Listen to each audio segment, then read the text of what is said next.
know. GCA, yes. GCA. See, like button. I told the GCA stream is called the Leighton Gay podcast or whatever. I'm glad you guys get away with that. They purposely start late. The GCA. And gay.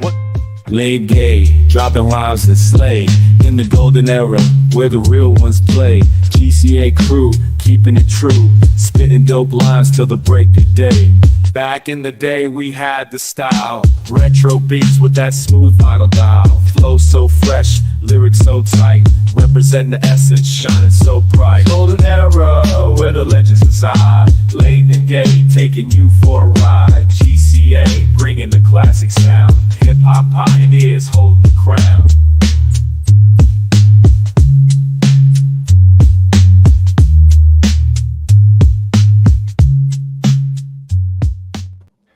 Hello and welcome to Leighton Gay with the GCA. I am your host, Mo Zamboni.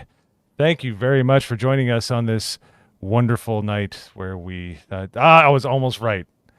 There he is. Hey. I see all right. with your name. Change his name to Yo Soda. Are you kidding me? Pop.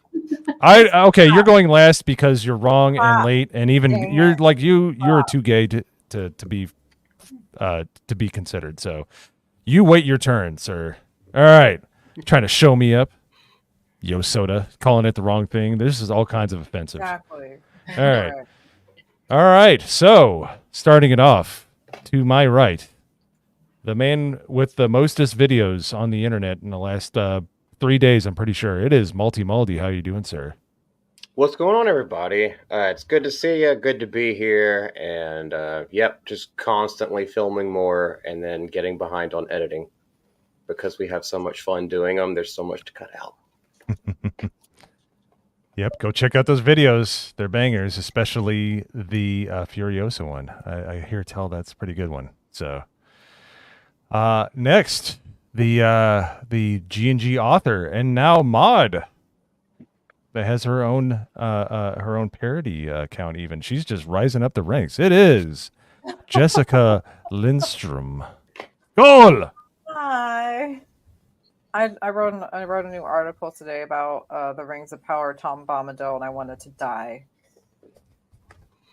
Mm-hmm. You can see my seething face.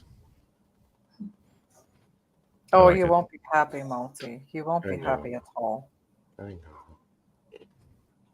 know. And next, with about the second most videos on the internet in the last few days, it's Lady Medea. How are you doing, ma'am? Doing good. Hello, everybody. Hi, Chad, and everybody watching.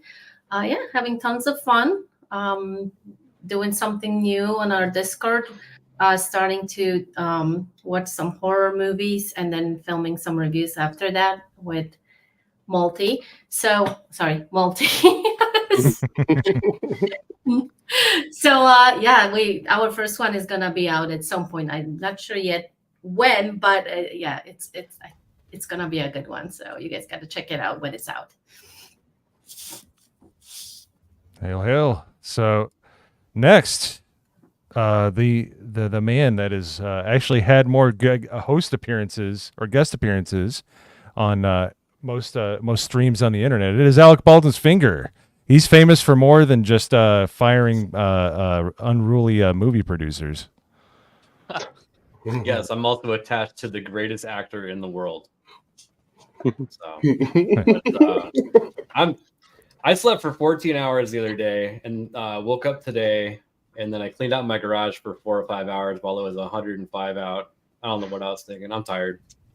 Oh, wow. Was it that hot today? Felt like 105. Just pick up your what is it, the MP11? You'll feel better. It was only 11. It was only 100. MP11. What is it called? I don't know. Oh man, you need to learn your guns. I do. Well, hey, you can teach me. Foreshadowing. Spoiler alert. All right. Next, the moderator of about half of the channels on YouTube. It is everyone's favorite Vulcan, Nagranol. Yeah, Vulcan. What's up, everybody? I'm also pretty tired. I don't know. Got home from work Took a nap, woke up, mowed the lawn. Now I'm here. I can hear Golden Age Geek seething right now. We'll get you, my man. But next up, everyone's favorite ambiguous drug runner. It is Hoodie D. How you doing, sir? How goes it? How did it go today? Doing great, man. Everything's good over here. Work's been busy, but we're hanging in there. We got some good content coming out here the next few weeks on the channel, so everyone keep an eye out for that. And yeah, I'm ready to get into tonight's show. Awesome. And the latest and gayest member of the panel with the absolute gayest name I've ever seen in my life. It's called Pop. Yo Soda 215. How you doing, sir? What is that? We got a duck. We got a duck in the chat. Oh, they disappeared. That was creepy.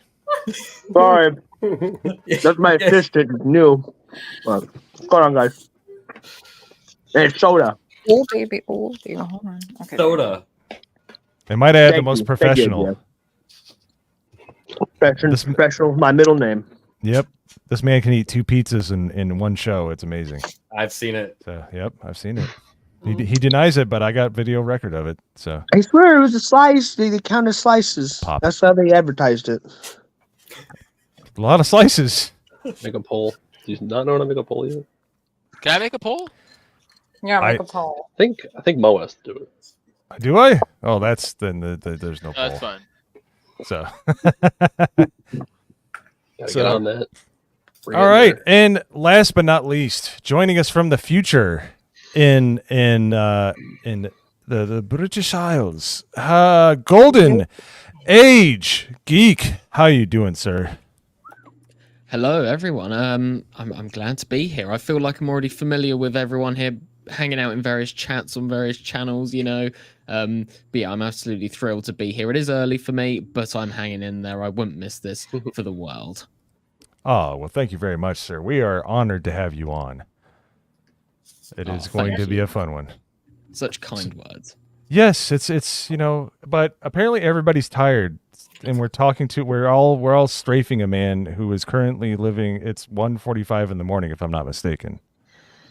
Yes, it is. Yes. So, all right, well, guys. he brings some culture and class to our stream because he really sounds a bit does. posh.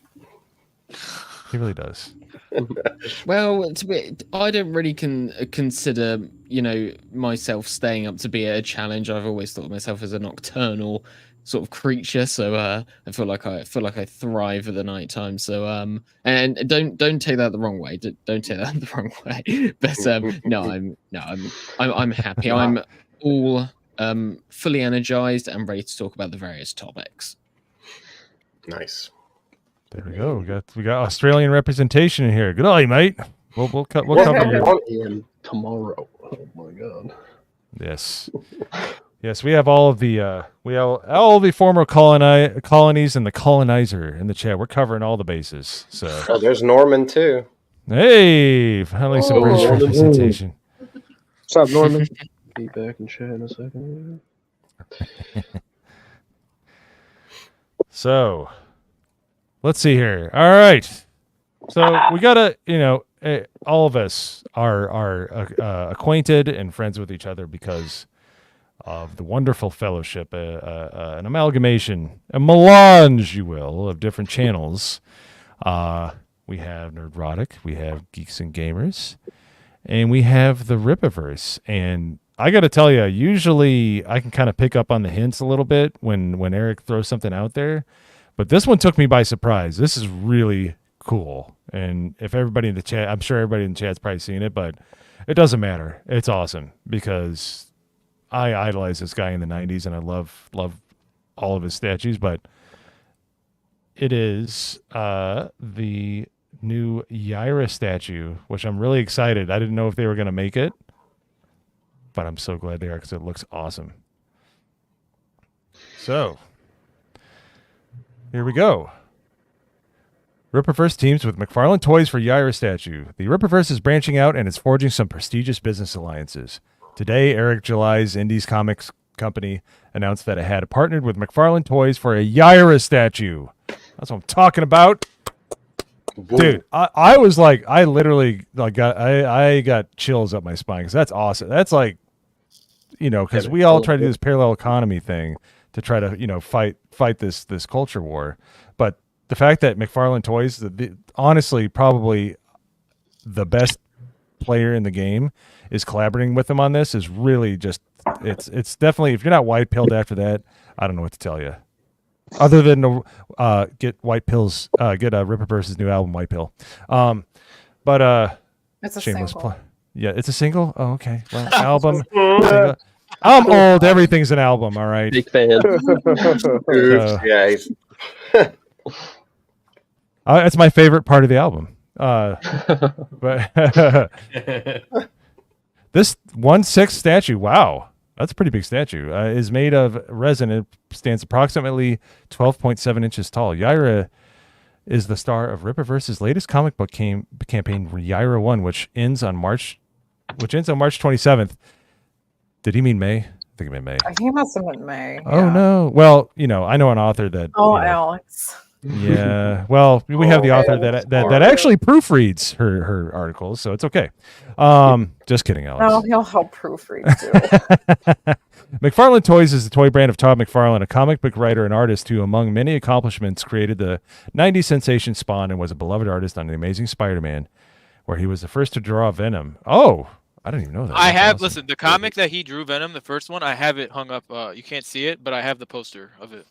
Todd McFarlane is a fucking legend. Okay. Oh yeah, absolutely. I love him for Spawn. The cartoon was like top notch. It was so cool. If you haven't seen My it, friend had a watch bunch of Spawn his the toys, cartoon. the Spawn toys. Yeah. Oh my god, they're so sick, so so awesome. detailed. He also did some work on with Batman on Detective Comics, where he got to practice those wild capes with that would become a Spawn staple. Which those were the favorite part of the artwork for me because they were almost like abstract, but it made sense because of how the cape worked. They were really cool. You can see the Yaira statue announcement video below, as well as a message from Eric July about how demand depending. This is only the beginning. I can only imagine, like, even if you're not a fan, if you don't know who Yaira is, that statue looks cool. It That looks looks badass. cool. It just looks, it stands on its own, and that's why I was so excited when I saw it, because it's so detailed. It looks awesome. Like, you don't have to know what it is to be like, okay, what is this? If you just walked by it and you had no idea what Yaira was, I think you would. I think you would really enjoy it. So let's watch the video. Oh, it's 4 minutes long. We'll just get the beginning. Yeah.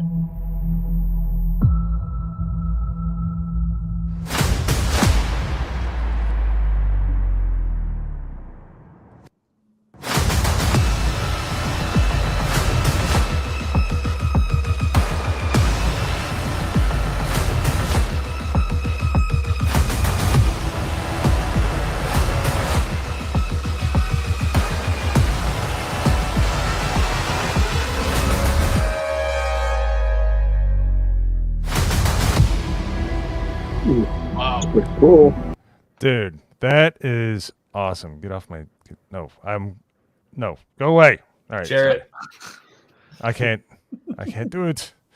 That is really awesome. Yay! Hey. There we go. Yes, sir. Let's show them off. Show the bad boys off. Nice. all right. I tend to go for cover Bs, which I'm getting the Yaira cover B as well. But yes, I've always been a first day buyer, and this time was no different either. That's awesome, man. That is really cool. And we got any other Yaira buyers in here? Yaira investors? Well, Yes, sir. You guys said you got notifications. all mine You're over there. everything out, right? Yes. They But started they, fulfillment. I think they printed some tracking numbers out, but they couldn't ship yesterday because They had a problem Guest with didn't weather. pick up. Okay. Yeah, I haven't seen anything. They've got some tornado weather, so I guess UPS skipped a day to pick up. So Okay. Yeah, last night was rough in Texas at Mhm. nighttime. So I had missing heard. power. Oof. Hey, Lady R&D, risk it for a biscuit. All right, awesome. All right. One day, sir. One day. Maybe if you get an avatar, I'm not talking about you'll the get stats. there. Maybe if you weren't such a letter alphabet scrub, you'd get there. I'm just saying. Hayden, Anyone here buy also- the, and I Can meant you that. highlight Angry Badger's comment? Yes. I wanted I've shown a video where I was okay. actually gonna say something about related to that. Ooh. That one? Mhm. Yes. So this is a big deal to me because I'm not a big fan on 1/6 scale stuff. It takes up a lot of room. So if you're a big collector, you can only have a certain amount of statues displayed at one time. However, if they do the 1/12 scale, 6 or 7 inch line, you can fill a whole shelf up with those figures. So I really do hope that this McFarlane deal goes further than just these statues. Because if we could get actual figures for everyone in the Ripperverse, that would be awesome. Yeah, I'd like to get some of the villains because some of those villains look really cool. Absolutely. I mean, $30 a pop. It's not that bad compared to $500 statue. Because like straight up, I like Batman, but if I had a statue of the Croc or Clayface, I'd probably go for that. Like I like stuff that's kind of evil like that. So I think that would be like I hope it actually gets like, and I would assume it would because the build up and the anticipation and especially by the Sasuke sisters alone was pretty amazing. They were pushing it hard since like day one. So yeah. And fun fact, if anyone wants to come meet up with us in Dallas, they are going to autograph your Yaira for free. Ooh. They told me last night I talked to them. Nice. It's going to be Very cool. Just show up and hang out with us, and you get to see them too, which they're more important than we are. I disagree. I am very important. Malty's obviously not important. He's been left out in the Arizona wilderness by Jessica. So checked in on we had a meeting the next day. Checked in on him. He's still there. I mean, seriously. Jessica, I found this awesome billboard, though. Look at this billboard I found in the wilderness. I mean, it's true. It's what plants crave. Yeah, Brando, the thirst mutilator. Malty, did you get locked in a cryogenic coffin and was left there for a couple thousands of years? Yeah, well, I trusted this guy who became like this massive pimp, and he kind of forgot about it.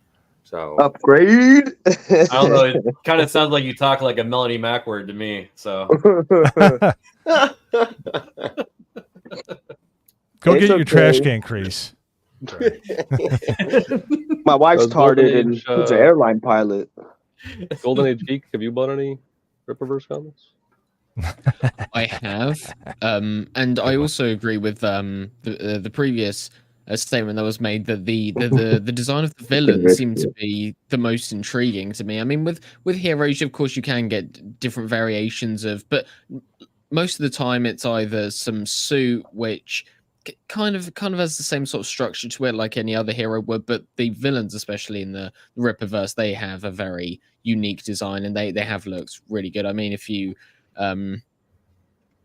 if you just see the different colors used, and I think those are the best design characters. I mean, I will be excited to see what comes from this deal between Ripperverse and McFarlane Toys, because I'm sure they'll have more stuff on the way. I think that could be assumed. So the Iris statue looks absolutely great, and I can't wait to see what more they do.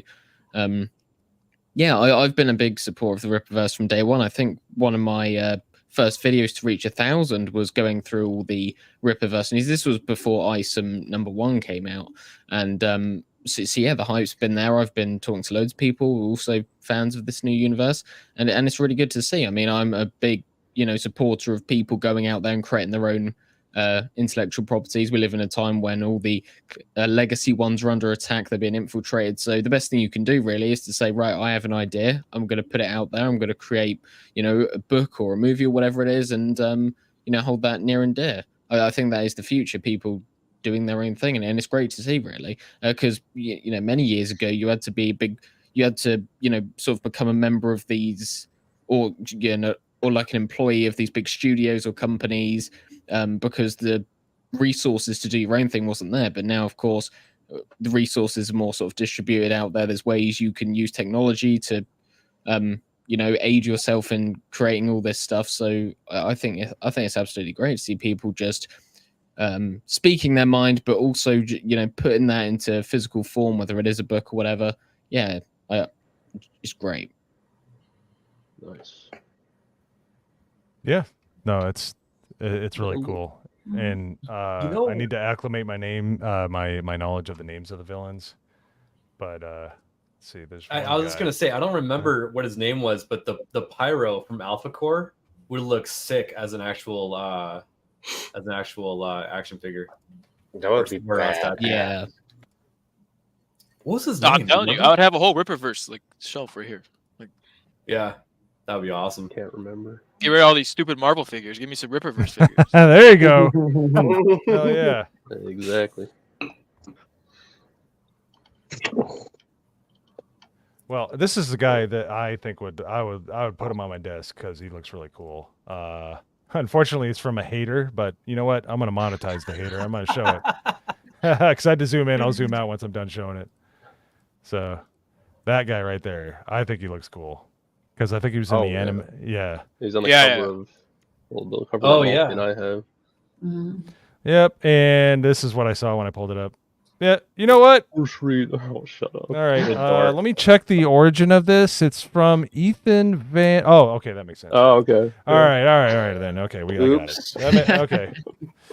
So yeah, no, dude. Like I hope it goes down that road because that's the stuff that people really get into. Heroes are cool, but your rogues gallery, your villains and stuff, that's really what keeps people around. If he doesn't then have anybody interesting to fight, then nobody cares.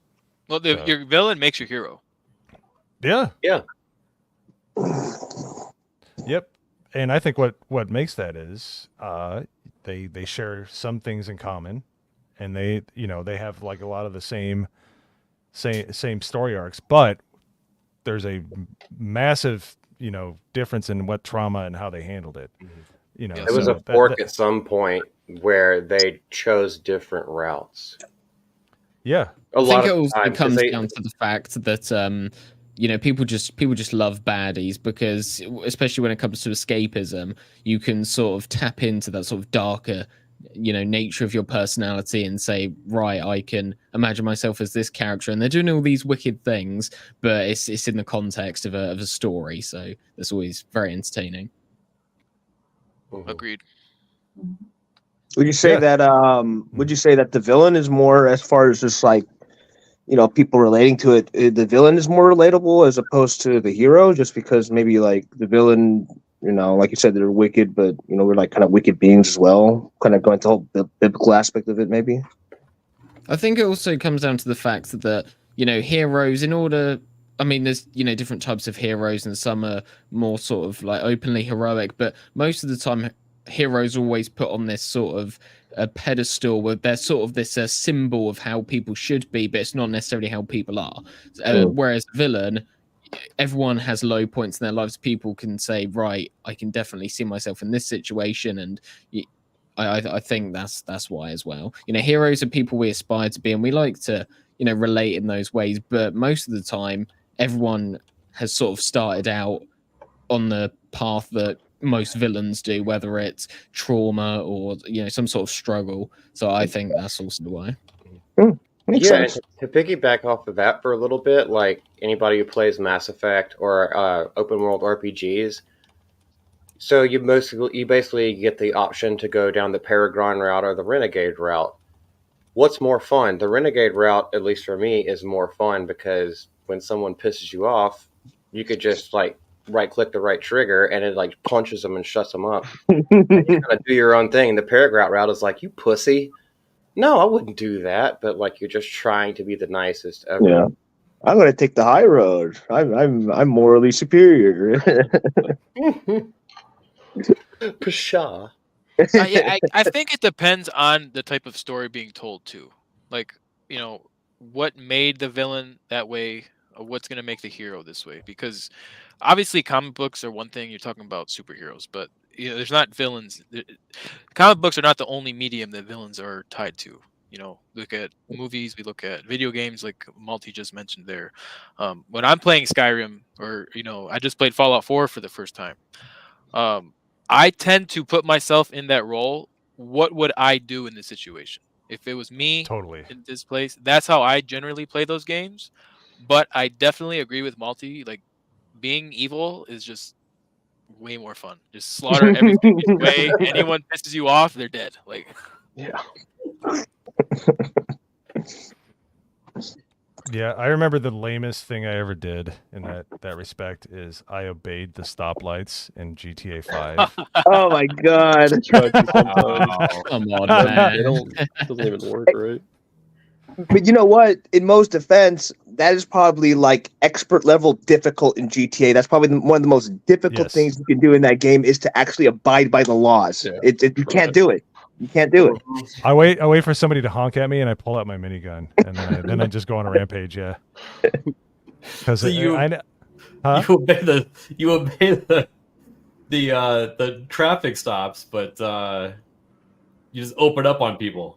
If they honk at me at a red light, they're catching this. They're catching some bullets. I mean, Okay, I think which some laws you hot want to lead. follow. I Yes. understand. Okay. Well, even most villains have do some one of code those of conduct. Fucking weasel. That's good. Even if it's a false morality, they have some code of morality that they are. At least the best villains do. I was about to They have say, a at code least that they good stay written by. villains, they do. plain That's true. Yeah. 100%. Was it like the duality of man, maybe? And You know? that can tie into it for sure. Yeah. Yeah. You know, some of the most interesting Marvel ones that come to my mind is like Kingpin and Thanos. You know, they're not only, you know, very evil and whatnot. They're just they're very interesting, and that kind of adds to the story. And when someone is evil and they believe truly in their heart that they're doing the right thing, it makes for a much more interesting character. Yeah, that's true. That's true because I mean, a lot of evil has been done in real life because like the saying goes, what is it? The road to hell is paved in gold. You know. No, the road to hell is paved with good intentions. Good intentions. Yeah, that's right. Sorry. I'm thinking about Yes, no. The road to Oz is paved with gold. Yeah. Mixing the two stories up. Yeah. No, but no, that's right. You know, happens in real life, and I guess that does make a good fiction story. Absolutely. The road to Biden is paved with desideratum for the country. So There's a lot of pressure. Yeah, and Batagaf care. Looking forward to that one. Favorite children. Oh well, hey, at least we don't live in England, right? Yay! Cheerio. Okay, I was hoping he wouldn't leave. I was like, oh no. Come on, man, clap back. I think he's crying right now. He's I'm muted sure. his- I'm go sure ahead. some of the abuse has been earned. So. Sure. Too bad, Fisher. Still better than England. All right, moving along. And to kind of put a fine point on it, I would like to, I had missed the chat, and I'm being a bad host, but I think that people need to understand, yes, that Gyrodol is going to be, might be a little out of somebody's price range, but did you have any more information on that, Jessica? I posted in the chat, or in the private chat, that there is a payment plan that people can use. If they can't afford it, because it's pretty expensive. Yeah, but I mean, you get. But there's like a payment plan. You're saying people can pay it off over a month. Put it on layaway, basically. Yeah. Okay, that's cool. Or if you buy an engagement ring. I mean, it's obviously the statue is not that expensive, but if you can't afford to just drop the money right at once, you can go on a payer plan. Yeah, $500 is a lot, but people have pointed out that the exact same thing from the same company for other statues, it's on point with the price. So. Oh yeah. No, it is 100%. They're not overcharging. I wouldn't say that at all. Like when you look at McFarlane statues, or not even just McFarlane, you look at the industry, like statues, that's just how much they cost. Yeah, I didn't realize that was this size, so it was kind of a shock. Okay, this one's over a foot tall, so I mean, it's not like you're getting a little 6 or 7 incher. That's true. Oh my goodness, I didn't see the full statue. I saw parts of it. I need to show this because this is just amazing. Here. I'm not a big statue person, just because I like to post things around and move him around, but definitely is a badass looking statue. Yeah, I gotta kind of zoom in because they won't let me pull up the image, which is good web design. Good job. Yeah, I really like that. That's pretty cool. What do you mean good web design? Because you can't grab the entire You thing. can't just grab the image off the site. It's annoying, but it's good web design to kind of block that out, so you don't have people like farming your, Use the snipping tool. Oh yeah, I could totally do that, but I'm too lazy. So yeah, that is really freaking cool. Yo, sailor. Like, Mm. does she got cake? Does she got cake? Let's see. Yeah, she's got some cake. That's good. All right. Oh my God, That's we really have cool. a female superhero who's fit. I know. What the hell is that? She's blonde hair and blue eyed. Well, I mean, I don't know. Maybe that came out wrong, but it'll be. I like it. I like the design. I said first time I saw the Yaira character, I'm like, that one is the most intriguing. She has the coolest outfit. Nothing against Isom. I'm just saying, like, for somebody that hasn't really read a comic in a while, that character design really caught my eye. Not just because of the cake. So, I do like the Bloodruth design. That may be because I'm from Louisiana and it's more like a Southern Cajun design, but I'm excited to see what happens with her. Well, following up on that, Malty, I have a question for you. What up? With this being their first like statue, the comic hasn't even come out yet. Do you think they're confident in this character in this book? Well, definitely with the amount of interaction that they're getting, not only because the Saskas are hired on full time and they're like constantly around making more and more connections and still doing their own movies on the side. So, they're not just lazing around, and they're also so sweet to talk to. They're just going to get in more and more people. I think they'll still do like the flex goals so that like we won't commission a statue unless enough people show that they want it. But, I mean, Ripa's already talked about like live action films and other kind of stuff that they might do in the future, as long as people are paying attention, as long as people want it and will pay for it. Yeah, and that's a good business model, anyways, because scarcity drives demand. So he's doing it. He's doing it correctly, the way you should. You test the waters, and if people are interested, you make sure that there's a certain end time for the book. You can't just make it constantly available because nobody's gonna know. People are gonna take their time, then they're gonna forget, like all of us do. So him doing that, I thought was a masterstroke, and him hosting his own essentially like Kickstarter site was just like, Eric goes in hard, man, and you got to respect him for that. And the people that don't, I just don't get it. You might not like the character, you might not like the book, and there's people that are critics of the book that are in the fellowship, and that's fine. You don't have to like everything just because it's somebody that we like to associate with and we met and think is a very nice person. You can be critics, but if it's like people that would say Michael Jordan was not a good player, or they didn't like Michael Jordan because he stunk. No, nobody said that. You might not like it because he's on the other team, but you have to respect the hustle. And that's what Eric has. Eric is like Jordan level hustle. Like, he is changing the game because he was tired of the game like screwing him over. So I'm all for it. So if you can afford to get the statue, if you got room for the statue, unlike Hoodie, he wants a smaller one, but he can't expand his basement, so can't handle all 12.7 inches.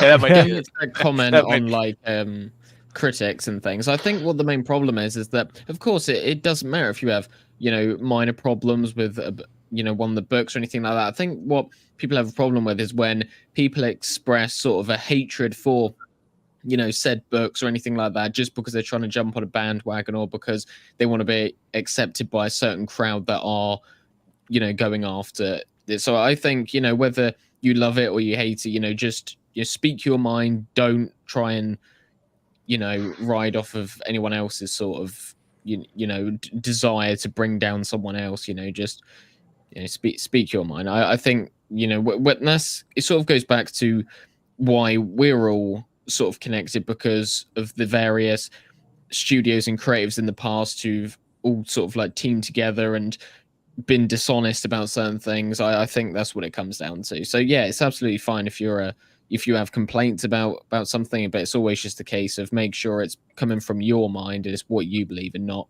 because someone else is trying to drive you to say those things. Exactly. Yeah, perfectly It's a great said. point. Yes, it sounds even better with that accent, if I might add. It does. It sounds much smarter. It could have been a horrible take, but it's like I kind of agree with that. He sounds very smart. So, but no, that's my whole thing, and I'm glad, and it almost makes me happier to see people like, I didn't like Ison 1. I didn't really think, people having actual gripes, because that's how you get better. Like you almost are offended when nobody has critiques because you're like either they don't care or they're being disingenuous because not everybody likes everything. Yeah, it's like we always get accused of, oh, you just want to be in an echo chamber, this. But actually, some of the nicest people I've met through my comment section have been people who've, criticized my videos. They go, right, I've watched your videos. I don't agree with anything you've said, but I can see that you took the time to create this video. It's very well made. I like how you put the points across, even though I disagree with them. And I'm like, that's nice. You could have someone who comes in the comments saying, go do this to yourself. And that's, obviously not pleasant. But if someone says, right, look, I disagree, but I respect where you're coming from, that's all you can really ask, isn't it? It's someone's totally. Taking the time to hear you out and they've come to that fair conclusion. So yeah, respect people who, put across their criticisms in a very nice way, but in a way that is constructive to the creator. That seems kind of rare, actually. Someone coming in and saying, "Hey, I disagree with you, but I like you." Yeah. Well, we've been kind of brainwashed, or they've been trying to brainwash people through the media for a long time that if someone doesn't agree with you, that means you must hate their guts and they need to die, be canceled, whatever. And a lot of people already it's stuck like a little weevil in their brain.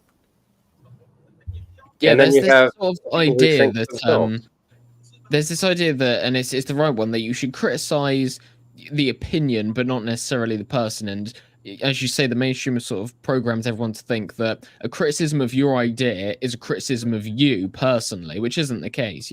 People will put across all different opinions all the time, and they should be analyzed and they should be criticized, but also praised. And that doesn't really reflect on you as a person. It's just that opinion. But of course, everyone takes a criticism very personally nowadays, and that's why we're in this mess. Because, hey, I didn't like this movie. Is it because this person's this? It's like, no, it's, I just don't like the quality of that particular piece of content. It's got nothing to do with the person or anything about them. Totally agreed. We should bring back red pens for grading papers. Yes. Absolutely. Yeah, no, but and that's the point. And I've always been like, a lot of my friends, we don't agree politically and stuff like that, but that's fine because what you find is the things that you disagree on generally are very small compared to the things you do agree on, and you miss out on a lot of really strong friendships, a lot of healthy friendships by just focusing on that one thing and just being like, nah. I mean, there are certain things where it's a deal breaker for sure, but it's just like that. Like, if you think we're attacking who you are because of your opinion, that says way more about you than it does anybody else. And that's a huge red flag. Those kind of people have never faced criticism, have never faced any kind of strife. They've lived and this goes for anybody, for any walk of life. There's people that just cannot stand criticism and can't stand a differing opinion because they haven't tried to expose themselves to the world. That didn't come out right. Yeah, one of my expose best yourself to friends, different ideas in the world. One of my best friends I've met through social media, we disagree completely on politics and matters of culture, but it's really nice, the sort of relationship we have, because whenever we're commenting on specific posts, if he says something that I very much disagree with and I say something that obviously he disagrees with, we don't have a go at each other. We go, right, okay, so this is something we disagree with. We're going to move past that because there's a lot more that we have in common, and we're not going to start having like an hour fight over something very inconsequential. Yeah, totally. And look at this. This panel of Americans, we let a British person on the show, so obviously we are very open-minded. We're very order. I'm Irish by heritage, so I feel compelled to do so. So yeah, Golden Age Geek, can we see your streaming license? You want now? he wants to DM it to one of us just so we can make sure that you're allowed. So yeah, your streaming license. He got a little too chutney there. So I get what you mean. I see what you did there, Sam. I see what you did. It's like a cat we found like a play toy. We're like, hey, there's some, sorry, Golden Age Geek. We're excited. We don't have Brits on the stream that you're our first Brit. You broke our you wasn't normal. Hi, man. British. Yeah. Whoa. Hey. Whoa. Hi, man. Hi, woman. Hi, everybody. Yes. Hello. So speaking of people, because I noticed in the last one you were talking about people being lazy and stuff like that. Well, obviously that is a excellent segue. Good job, Golden Age Geek. To the man that will never finish his books, George R.R. Martin. Who was a hypocrite. Indeed. I couldn't believe it when I heard it. And I haven't read the books or anything, but it's just like, I know his opinions. This is a man who got attacked by somebody he gave an award to because they mispronounced their name and they thought it was a microaggression. And the man still believes all this bullshit. Have you guys ever seen that? No. I hate the term microaggression. It needs to be just wiped. Agreed. Yeah. Let me find this. And obviously it's some Californian student. So it's definitely some SJW terminology. Yes, but let's see.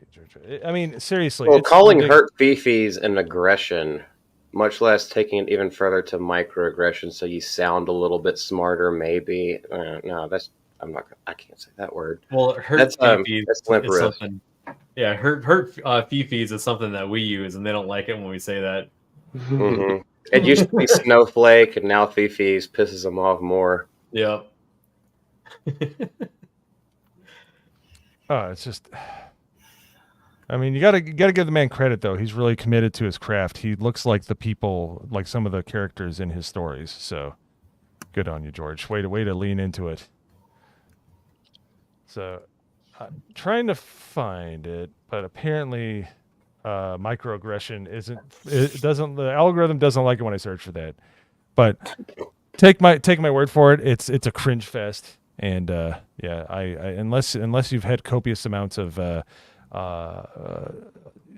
psyche changing fluids or drugs, not too much, as we found out with one of my former favorite YouTubers.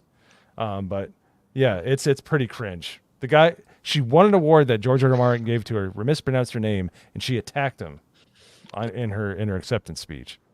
But he still simps for those kind of people.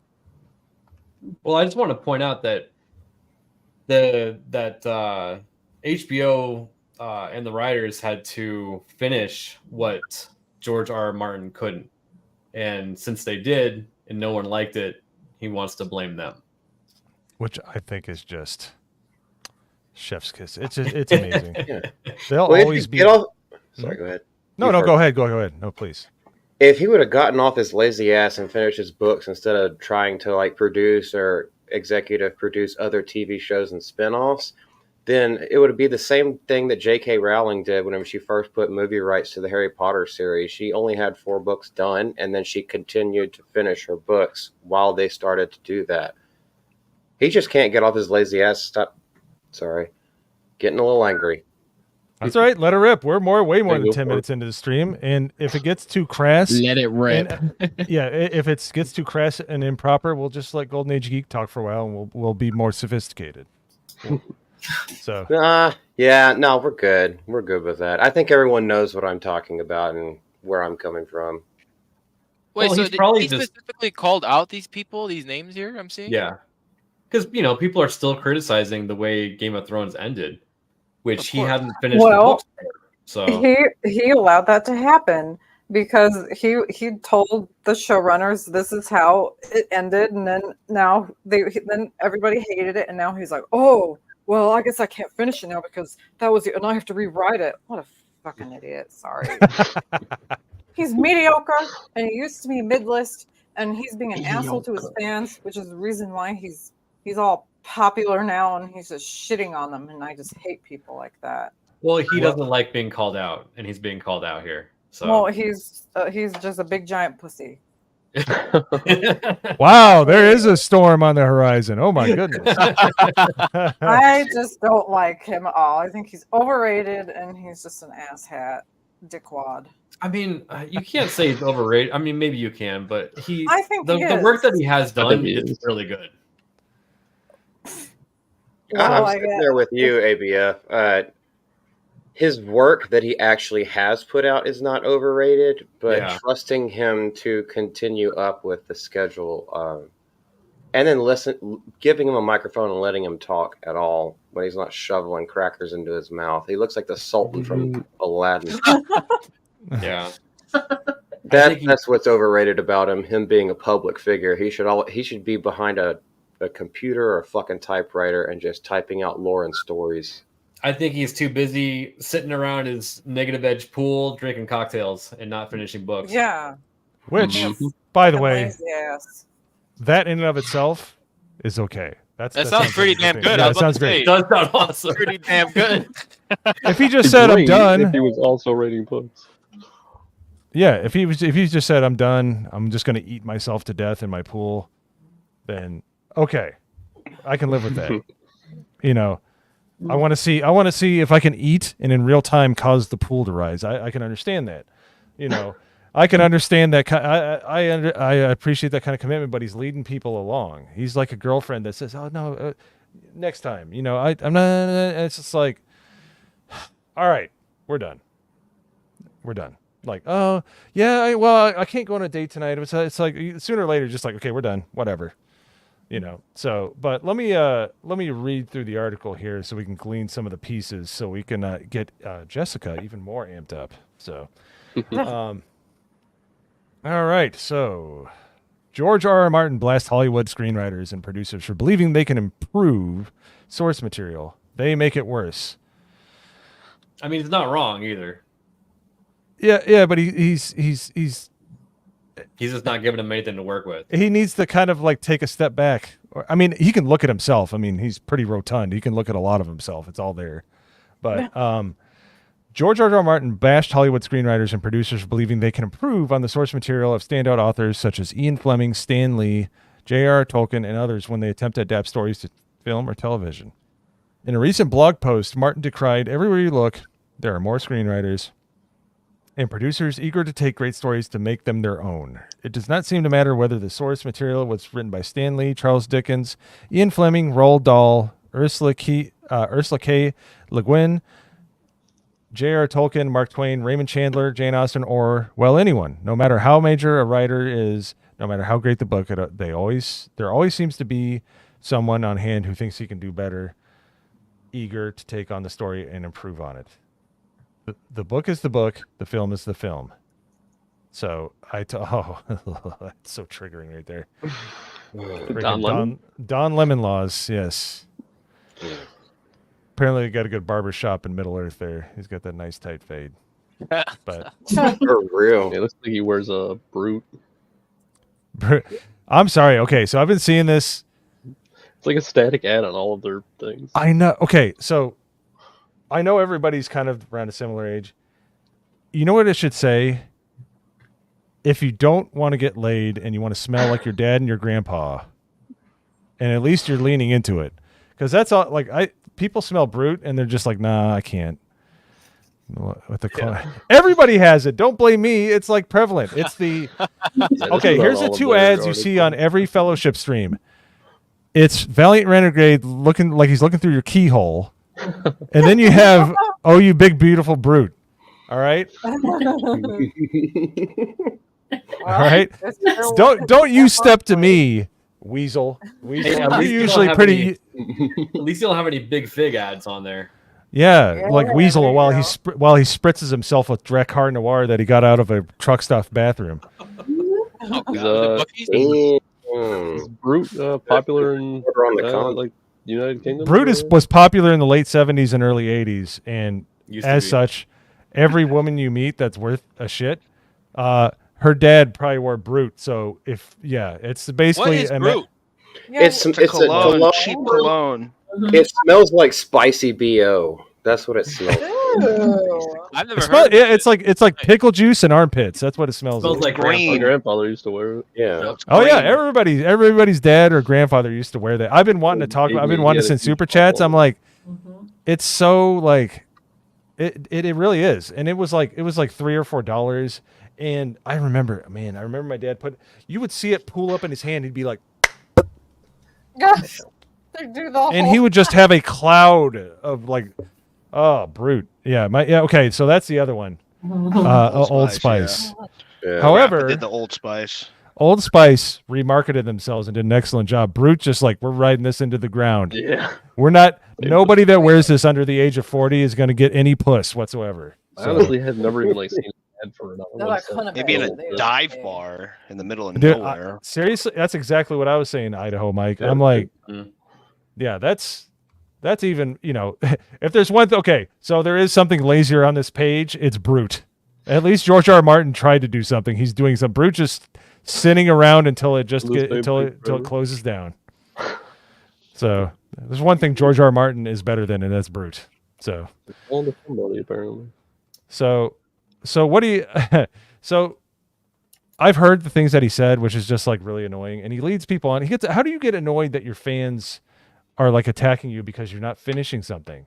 Just why lead them along? Why do that stuff? Just even when they politely ask him, "Oh, hey, how's the progress going?" He's like, "Ah, screw up." I'm like, "You freaking asshole! They're the ones who are giving you money. You fucking. Oh, God. I hate. I just hate him." all right, I want to see the storms in the chat. Let's get charged here, Jessica. Storms. Let's see the storms.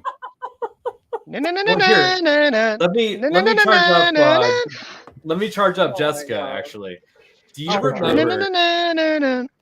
It was like sometime last year, maybe it was 2 years ago. The George R.R. Martin actually said that the writers did a better job at writing King Viserys than he did. Really? You remember that?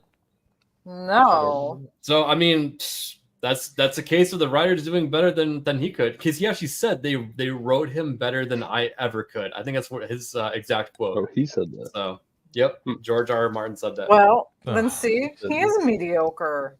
He's a mediocre dickwad asshat. Mediocre. Yeah.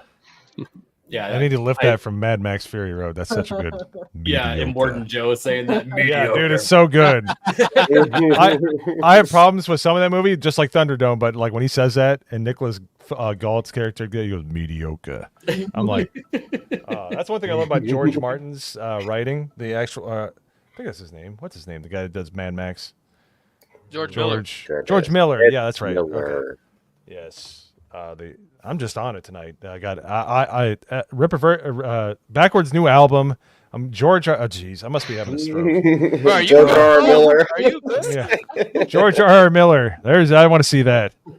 But so AKT Rolking, like that's the next thing that's gonna come out your mouth. this is a cluster, people. This is a clusterfuck. Just for the 24 people here, I'm sorry I'm assaulting your ears. So. Let's soothe them with the sultry dulcet tones, and we'll take a step away from Jessica's salty language and Golden Age Geek.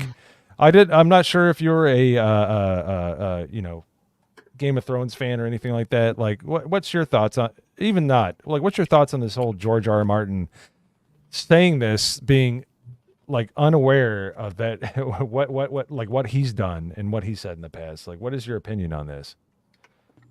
Well, in regards to Game of Thrones and all that, I haven't read any of the books. I haven't seen the show or anything like that, which may be a crime, around these parts. But yeah, I haven't seen the show. I probably should. I mean, I know the inevitable ending. As for George himself, it's really hard because part of what the audience wants is that, yes, perhaps he should expand on his works because they are unfinished, but then you kind of cross into the territory of perhaps he will ruin everything he's built up, so perhaps it is better to leave it without any continuation. As for the whole screenwriters improving source material and stuff, I mean, very very rare cases that happens. I mean, if you're talking about the major IPs at the moment, I wouldn't say that people creating the movies or anything like that improve the source material by any means. Of course, you're going to have little bits here or there. It kind of depends what the property is. If it's something that is very vague and doesn't have a lot of history, then perhaps they can expand on that idea and make it a little bit better. But if it's something that's established and has been going on for 50 plus years or so, then I very doubt that they'll be able to make much of an improvement because they come under all the constraints now. I mean, back then, of course, these creatives, they put their imagination on the page or whatever it was, but now we're limited by all these different things that you have to do in order to allow it to be pushed out there, well, especially by a mainstream way, and nonetheless. So no, I don't really agree with his statements very much at all. Yeah, and I think people probably have some movies in mind. I have two in mind where they actually did take the source material and elevate it quite a bit and made it better than what it was. Whether or not it was good or not, they brought it to a level that was like the people that wrote the screenplay did a better job. First one I think of always, Princess Bride. My wife's read the book. The book apparently is trudges along. It's not that good. I read the book. I liked it. Well, there's a lot of people say that either way, people say the movie's better than the book. So. Well, yeah, it is good, but I like the book because it expanded on Inigo and Fezzik's stories, and I just like learning more backstory about characters, so I liked it. Okay, but most people that you're in the minority, unfortunately. But a lot of people. I'm a writer too, so of course I like the more details. So Yeah, but people like kind of how the characters flesh out. I heard Princess Buttercup's kind of a bimbo in the book, and she's a little better.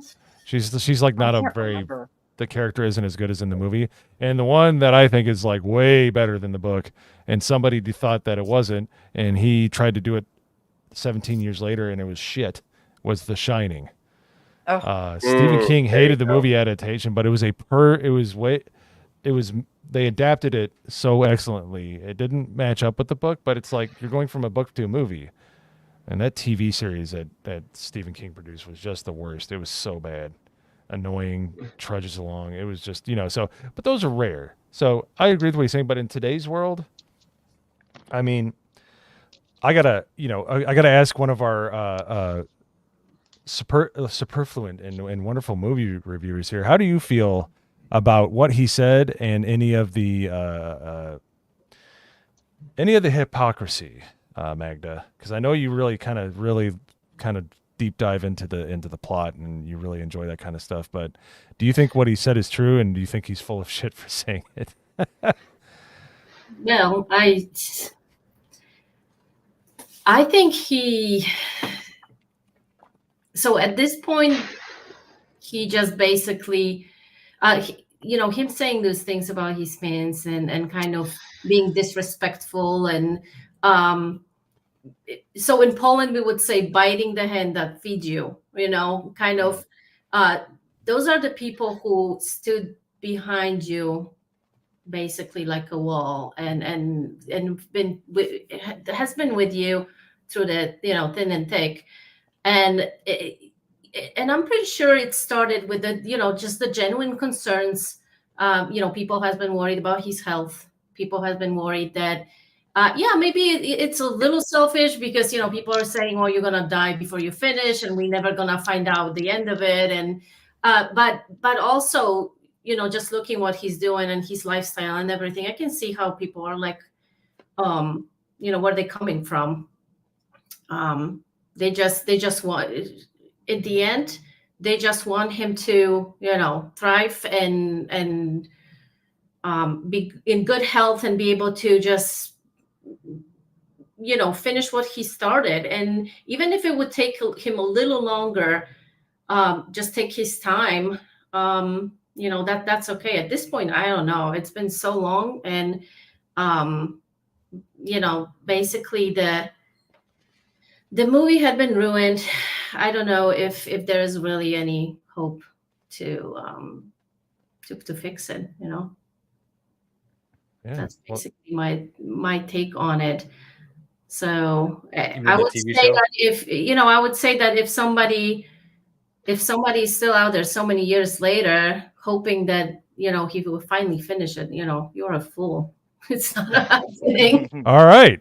Well, yeah, we just that was what we like to call a black pill suppository. You just Magda just gave it to you straight. You didn't have to take it. She just gave it to you. So no, that's true, and that's the whole thing. That's like with all these properties, all these IPs that we love. You just got to understand that like these people that are infected by this mind virus ain't gonna happen unless they have some kind of moment of sanity and they actually pass it off to somebody, which I've kind of heard people have been wanting to. What was his name? Like Sanderson? Like he's supposed to. He Brandon finished Sanderson? some. Wait. Yeah, he apparently finished somebody Sanderson, else's he series. He finished Wheel of Time. So his Robert Jordan's wife, who's his editor, also went to Brandon Sanderson and was like, "Hey, do you want to help like finish a series?" And she gave him all his notes and everything, and he finished it. He finished the series because obviously, you know, he passed away before he finished. But I mean, that was like a great honor, and he loved that series too. But Brandon Sanderson, he would not want to finish Game of Thrones. It is not his style. He is not into that overly raunch. You know, it's just not him. Well, I can't see it. I can't see Brandon Sanderson finishing Game of Thrones and making it like George R.R. Martin does, which he wouldn't, because Brandon Sanderson's a different writer. He has a different style, and he's Mormon, and he's not going to write overtly, you know, raunchy, passionate encounter scenes. So you're saying Brandon Sanderson would not have an upside down pineapple in his shopping cart? No, he would not. We can't say sex on YouTube now. No, I was just being proper. It's okay. You're like you're in the privilege class, so you can just let it rip. You're good. So. Well, I want to point out too that even let's say George R.R. Martin dies and he didn't have a predecessor. If anyone comes over and tries to pick up where he's left off, no one's going to respect it whatsoever.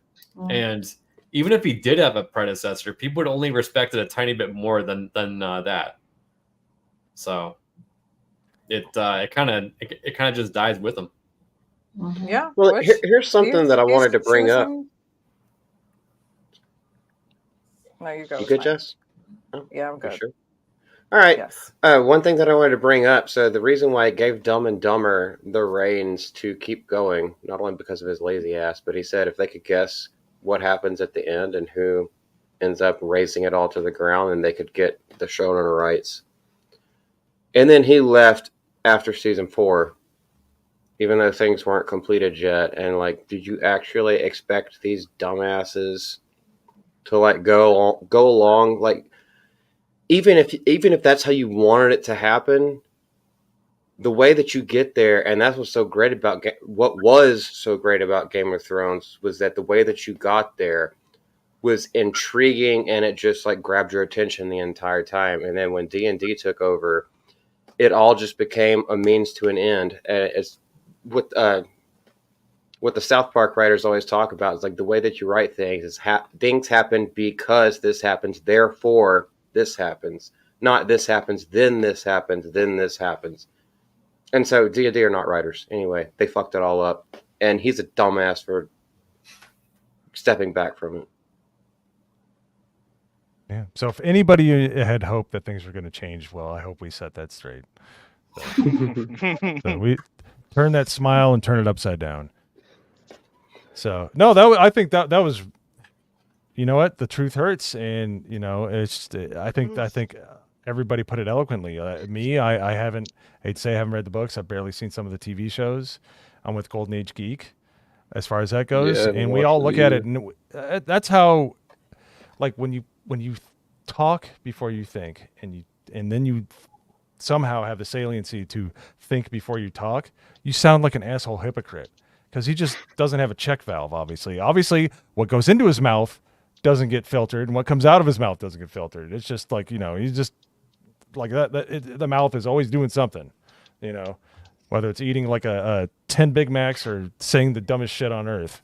So, you know, I'm glad that these people say these things, but you have to take it in context with how they said it, and it's really annoying. These people just need to they're 10 years behind everybody because they're in their bubble and they're Hollywood morons. He's drank the juice, and you know, so as far as I'm concerned, I don't care. I take his opinion and throw it right out in the trash with you know, I throw it right into the cobwebs of his writing table. So anyways, so yeah, so now, I hate to do it because Jessica's not here, but I was excited to hear that you like to have a Doctor Who fan, a Doctor Who, not in Dr. Karen or Nurse What, a Doctor Who fan on the show, because I became a very large fan about, I would say like 12 years ago when my wife introduced me to it, because she had watched all of the shows and stuff like since like season 9, and she went back and watched the older series, but I would love to hear your background and how more so about you, Golden Age Geek, how you got into the YouTube sphere, like how you kind of got into this, because it's really interesting, and I feel bad that you're a Doctor Who fan, just like every other Doctor Who fan. It's pretty awful right now. Yeah. But I'd love to hear your story, because you know there's so many interesting people that have arise from the fellowship, and there's so many interesting viewpoints. I'd love to hear love to hear yours distilled down in like what you kind of bring to the table and why people should go watch your channel and like all that stuff. I just want to hear what you're all about, man. Anybody that likes classic Doctor Who and the better years of Doctor Who, I'm a fan of. So you have the stage, sir. Let's hear you. Well, it's interesting because the two journeys are sort of linked, my journey with Doctor Who and my journey with sort of joining this side of the internet. So I think it was around 2014 that I started watching Doctor Who, and it was simply, there's no like epic story here how I just started getting into watching that. It was literally one evening, I was like, right, I'm bored. Let's boot up Netflix. Oh, there's a show called Doctor Who. I've heard people talk about this. Oh, I like this episode. Oh, I'm gonna watch the next one. Oh, I can't stop watching. Oh my god, I've watched 2 seasons now. Oh, now it's 4, and I just kept on going and going and going. And then we got to around 2017, and that is when I believe Jodie Whittaker was announced as the 13th Doctor. And at first, like, I was someone at this point who had no idea about any sort of politics. I was always sort of shielded from that. And, you know, because, you know, when you're quite young, you think, oh, politics, that's boring. You know, you don't go anywhere near there. So you're kind of innocent to a lot of things going on in the world. So I thought, oh, it's a female Doctor. Okay, well, this is different. And then, of course, we had her first season, and it's interesting because I watched it and I didn't like it. Obviously, I didn't like it, but I didn't hate it either. I watched it, and again, as someone who wasn't sort of in to the politics of it, you know, if you said the word woke, I'd be like, well, what does that mean? So I watched the end of her first season. I was like, right, something doesn't feel right. Like, something just doesn't feel right. I don't like it. I don't hate it. It just doesn't feel like Doctor Who. So then I started seeing creators on YouTube who were saying, I think this is bad as well. And I was thinking, like, obviously they feel the same way. So I was like, right, I'll go watch them. And I thought, you know, a lot of things they're saying line up. And but I think when it comes to people on this side of the end now, I think it was 2019 that I first came across Az, because I think it was the day that the Batwoman trailer came out, I think was the day that I found Az. And for a while, he wasn't Az, he wasn't Hill versus Babyface, he was just the angry guy who shouted at Batwoman. And he always made me laugh, because so I always just knew him as the angry guy who made me laugh. So I you know, obviously watched him in and out. He reviewed a lot of like The Flash and those types of shows, which I was still very hooked on at the time, so I always used to watch his videos. And I didn't really know he watched Doctor Who or did a lot of stuff about that. So it was around lockdown time in 2020 when we had season 12 of Doctor Who, which was The Timeless Children, where they retconned the show's history so that the Doctor was a little black girl from the start. And I watched that and I was like, right, okay, something's definitely off. Like her first season, I was like, right, this doesn't feel like Doctor Who. Now this one just feels like they're insulting us. So then I saw a channel, Nerdrotic, was doing a stream, and I was like, okay, who's this? Went on, I saw Az there, and I was like, oh, I know that guy. So of course I watched that, and I think it was through lockdown I just started binging all of Az's videos, and this was before like real BBC was a big thing, and I saw that occasionally Gary would come on and onto his Tuesday shows, and I'd be like, oh, this guy sounds pretty cool as well. And I remember he did a stream with Az before, and then more and more he would frequently appear on Az's channel. So I was like, oh, I gotta check this guy out. And then I found Friday Night Tights, and I watched that, and I've just been hooked ever since. Really, sometimes when people ask you, how did you meet this person, or how did you get into this, it's sort of a case of you kind of have an idea of where it started from, but like you can't really pinpoint it. It's like one day I had no clue who they were, and the next day I was just watching them over and over again. Like my best friend at the moment, I talk to him every day. I was thinking the other day, I was like, how did I actually start talking to him? I genuinely don't remember. Like one day it was just, oh, hey, he's goes to the same place I do. It's, we see each other every day, but we don't really talk to each other. And the next day it's like, right, I'm talking to him all day, every day. And, it's very weird. So I don't really know.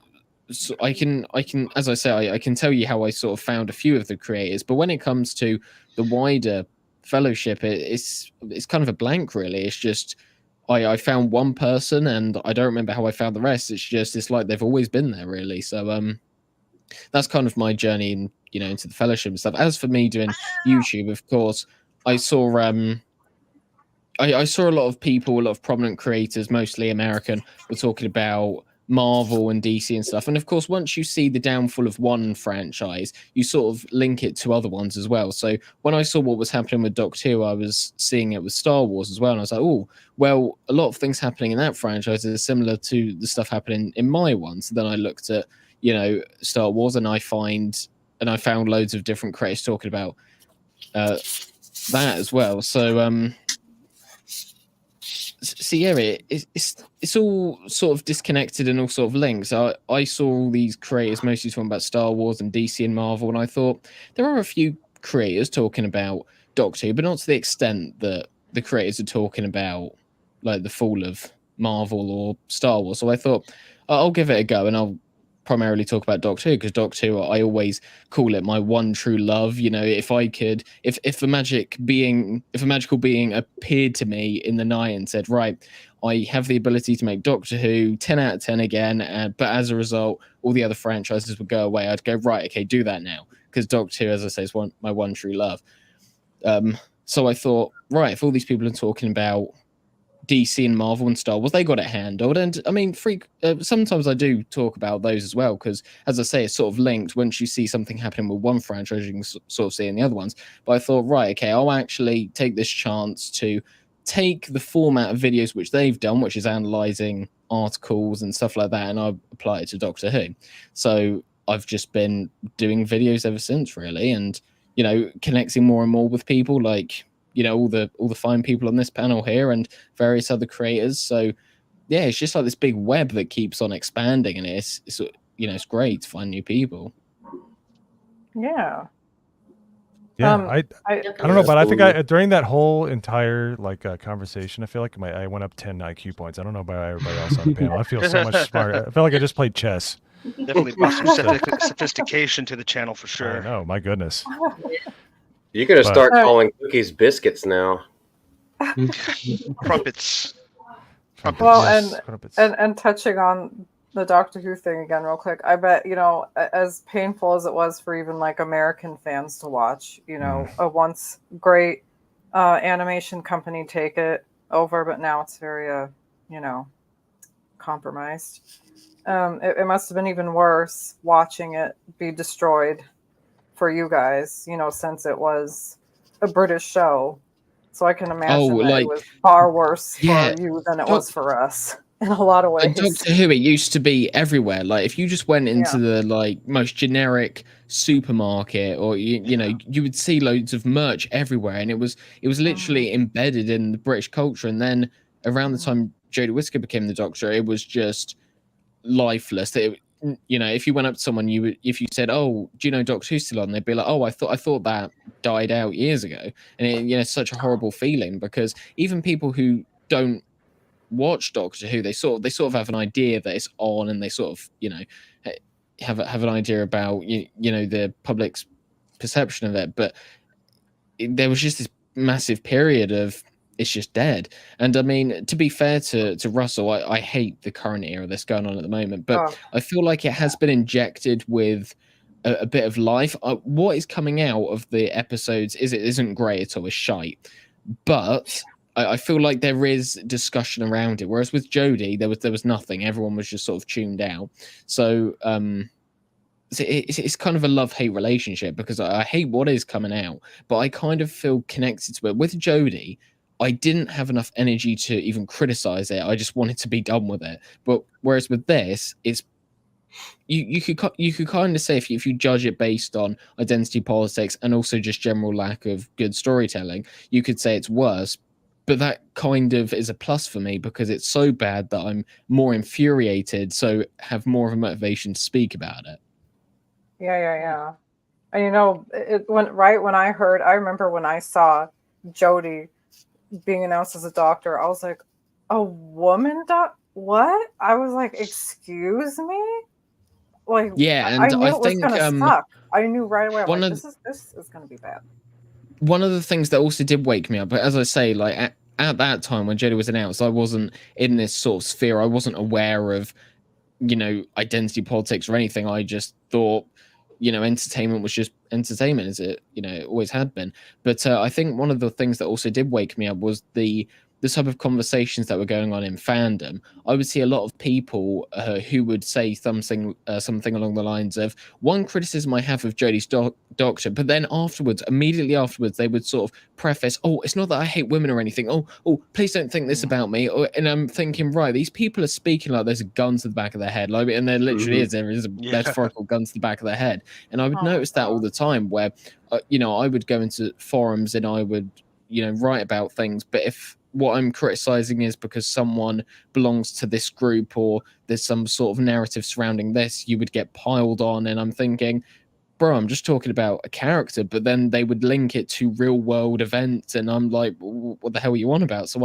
I sort of noticed that it was no longer just about the story. It was about something else. And then that's what took me down all these different avenues. I did see that Epic Mike was in the chat. So shout out to him. We actually did a stream, I think it was less than a year ago because he started his Doctor Who journey. And I remember he announced on X that he had finished the first season. So I invited him to a live stream and we went through each of those episodes. So nice. That's cool. Awesome. Really cool. Yeah, it's still there. It's funny because when I kind of first saw Jodie in something, she was in the show Broadchurch. You ever heard of that? Which is a really good show, by the way. Yeah. It's a really freaking good show. Really good show. And she turned it. Now she's known for being a horrible doctor. It's just kind of a joke, honestly. To be fair, David Tennant has ruined his legacy as well because he is a damaged man. Mm-hmm. He is a damaged man. Yeah. He ruined his character, and he's got his purse puppy like everybody else in Hollywood. I'll leave it there. We all know what I'm talking about. He's putting his kids in dresses like a creep. Oh. Yeah. Yep. Somehow it seems to be like it should be 0% of the population. Yeah. Oh, isn't he married to the daughter of like the fifth? Yes, and I think that she has put a lot of stuff in his head because she is she's 100% an extremist, and him, I mean, he could have always held these beliefs, but ever since she's been more vocal about it, he's sort of been pushed to fully support her and be an ally. And what I find ironic is that I think when Jodie was initially cast, it was actually her dad, the fifth Doctor, who said, "I don't know if this is a good idea," and he got cancelled and he got chased off of. I was gonna say, he's the guy that wore the celery, right? Yeah, so it's kind of ironic that the person who was the most skeptical about the female Doctor is the father of the person who's like the most, of an advocate for all this stuff. Yeah. And even like, I wonder if those two events are linked. Perhaps because he's her dad. She thought, right, I need to distance myself as much as I can from this, so I need to speak as much as I can in the other direction. So perhaps that is. But I don't care whether she genuinely believes this stuff or not. When it comes to sort of parading their kids around as some sort of political statement, I don't care whether it is genuine or whether it's just a farce. The idea that they are even doing that in the first place is disgusting.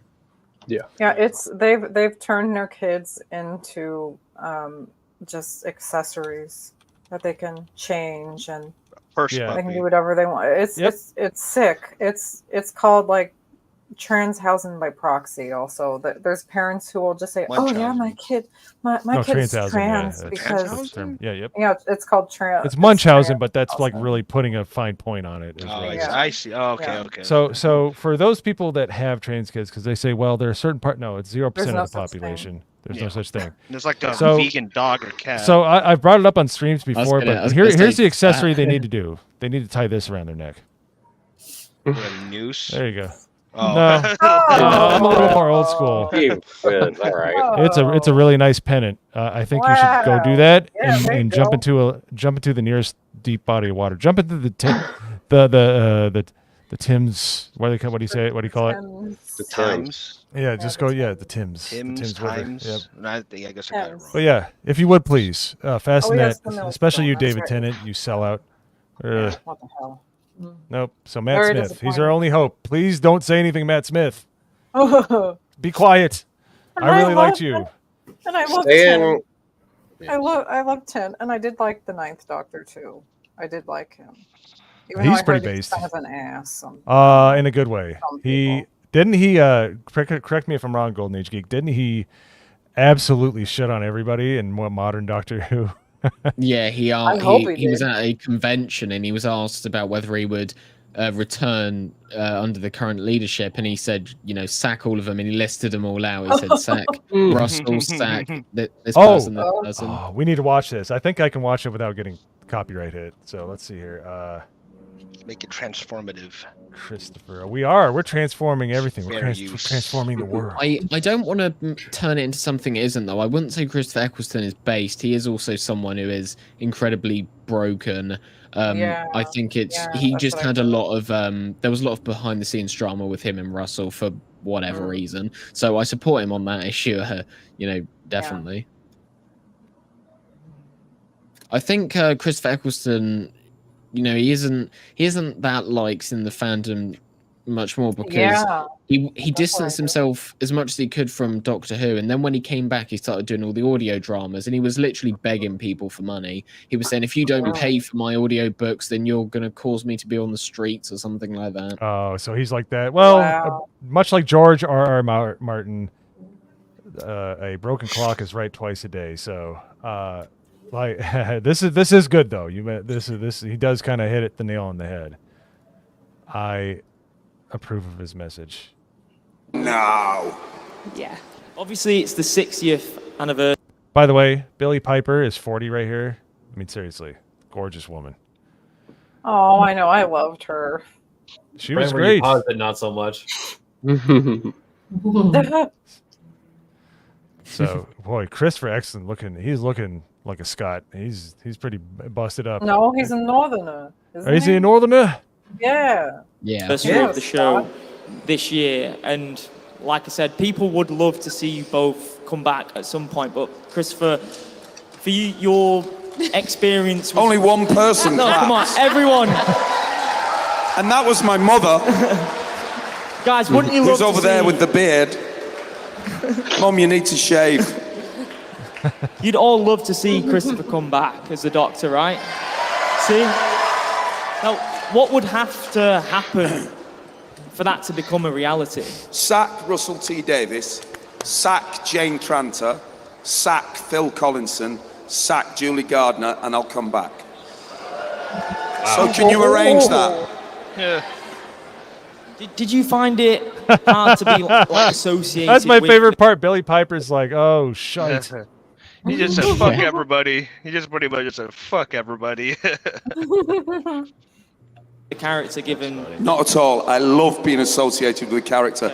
Just don't like being associated with those people and the politics that went on in the first series. The first series was a mess, and it wasn't to do with me or Billy. It was to do with the people who were supposed to make it, and it was a mess.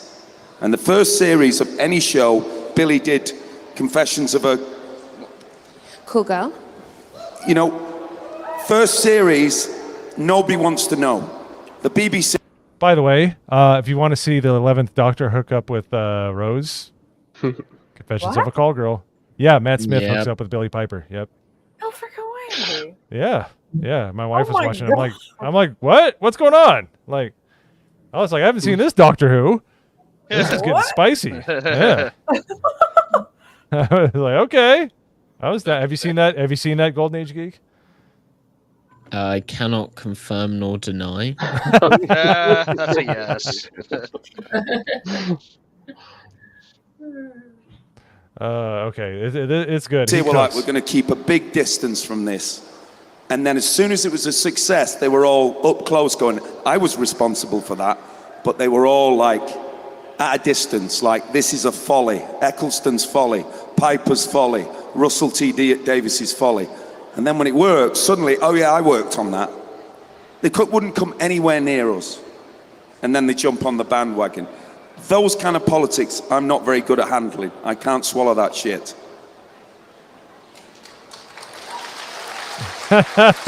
Billy, would you ever return to the show if? Well, I've returned a bunch of times. Oh, it was so good.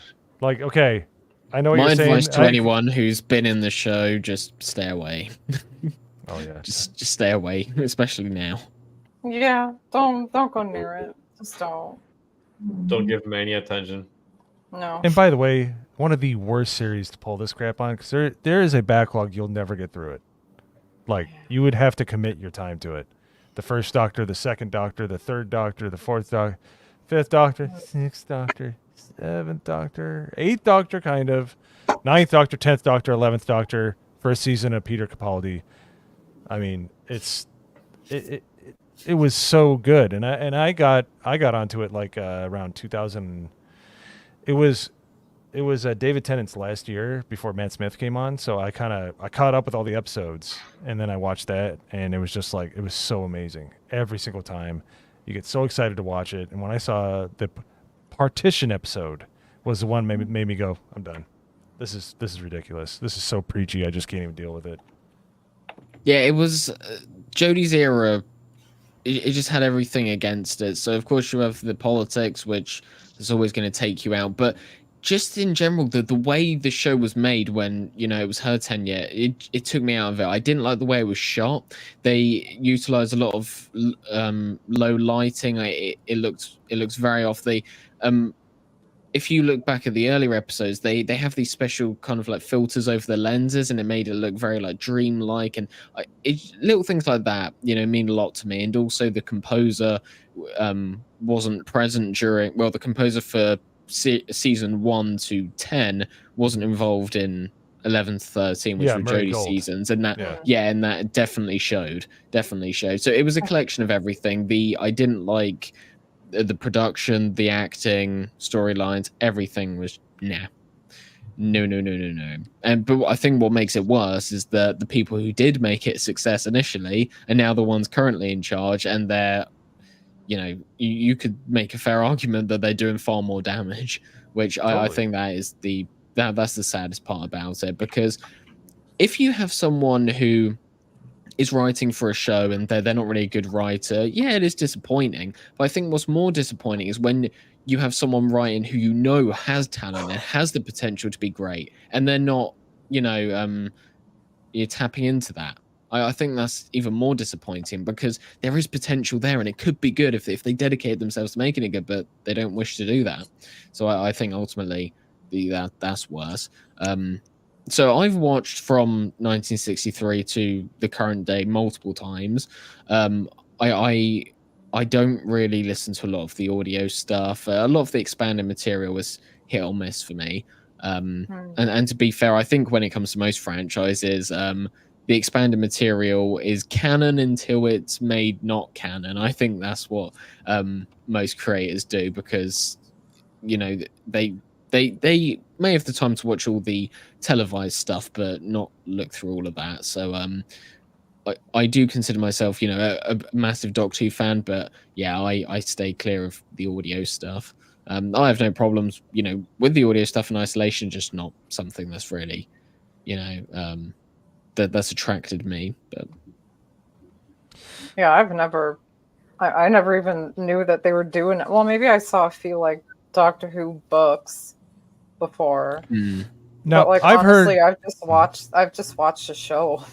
I didn't even know they did any expanded universes, but I guess I should have known that they would have. I remember the day when it was announced that Russell T Davies was coming back, and everyone was excited. This is the guy who brought it back. He's going to bring it back again. It's going to be amazing.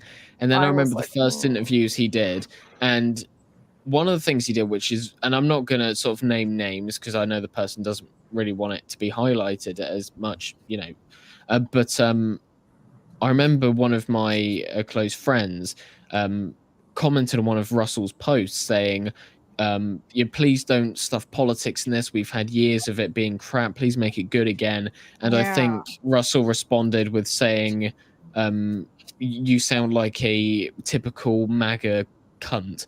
And that was horrible, because this is someone who was a child and grew up with Russell's first era, and he said, you're a hero of mine, please make the show great again. It hasn't been on for a while, and he just called him those vile things, which I think was a big sign that what we are getting isn't going to be good, and it wasn't going to be good from day one. So yeah, absolutely disgusting person.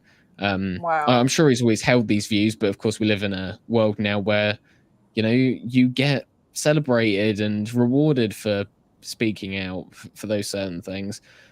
So it is very disappointing. Yeah, it really is. Like, it just doesn't seem like it was that long ago, but in some way, it's so far away. It's just like, I know plenty of content creators like Disbrew was one who has been criticizing everything since Jodie, and even he was like, well, surely they're going to give us the David Tennant specials and they're going to be great, even if everything afterwards isn't great. These are going to be great, aren't they? Because you have all these people coming back, you have all the cast coming back. Surely they can't do any wrong. But we were wrong, because minutes into the first special, we have that scene where David Tennant's getting lectured on pronouns, which I think my soul left my body at that point. I watched the first 10 minutes and I thought, wow, this actually feels like Doctor Who. Oh, we're gonna get something good, and then you have that moment, drop right back down to zero again, and it doesn't look to be going up anytime soon. And I mean, we've talked a lot about independent creators and stuff. I mean, I've decided in my spare time to just open up a Word document. I've been writing my own sort of stories, and I've been doing them in script format. I may write them in novel format in the future. Of course, I won't be able to monetize them or anything like that, because Doctor Who, of course, protected property. But this is what fans do. If you go on forums, people are always creating stories, and I think that is the future of a lot of these properties as well. The main studios aren't creating stories that people love, so people are going to just do them themselves. So as I say, I won't be able to monetize them or anything like that, but I've been getting together with people. We've been creating music, sort of like a soundtrack that would go along with these stories.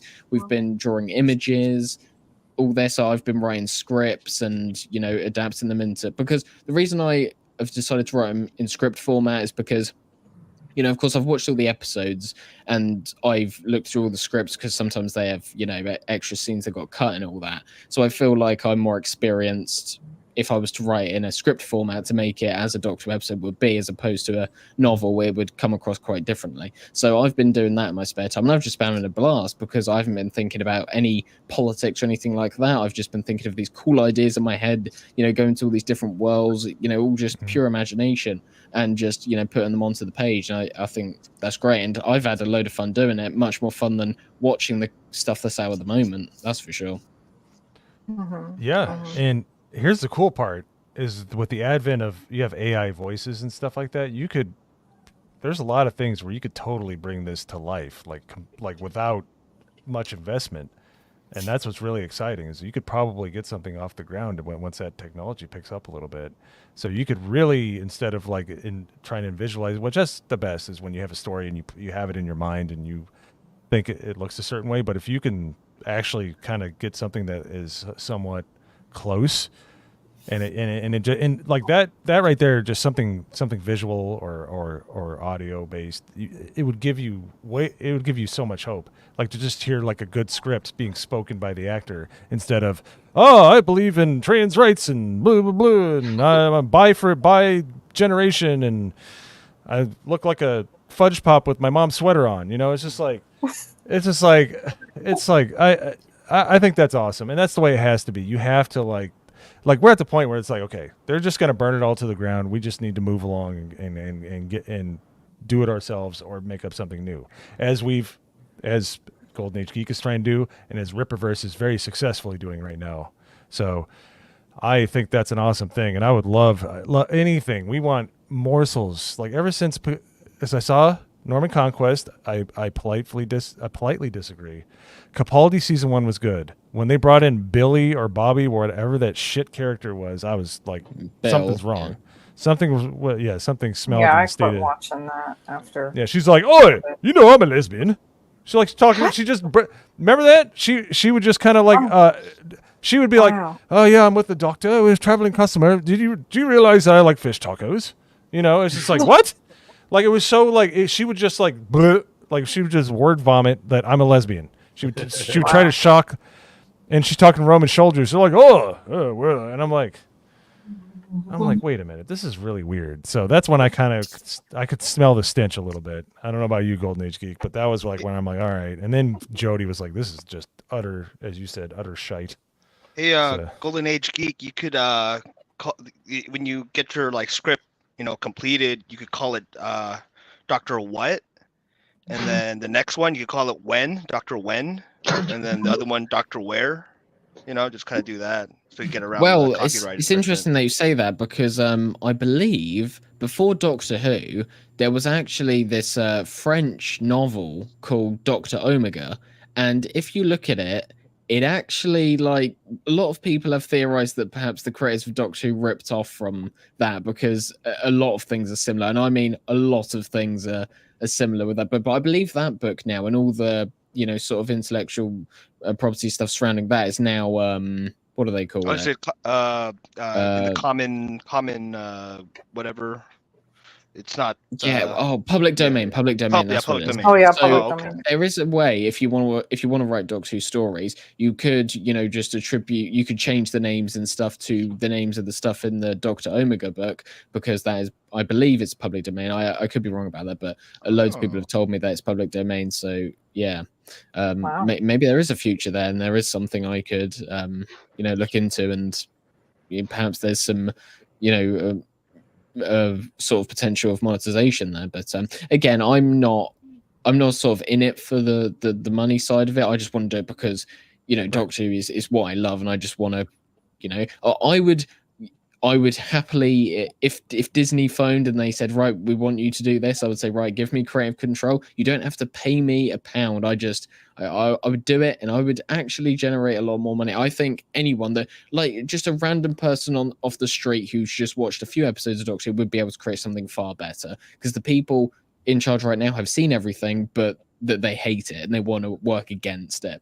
I think it's, especially when a lot of content creators like Geeks and Gamers and stuff who aren't familiar with Doctor Who and all the other British sort of shows, I think they get really shocked when they all the Doctor Who stuff blasts off in the news, because I remember when the 60th anniversary stuff came out and they were covering that, and they were like, oh my god, I thought Disney Star Wars was bad. Now I think it is true to say that Doctor Who has been the most sort of massacred franchise. I think it is the one that's been disrespected the most.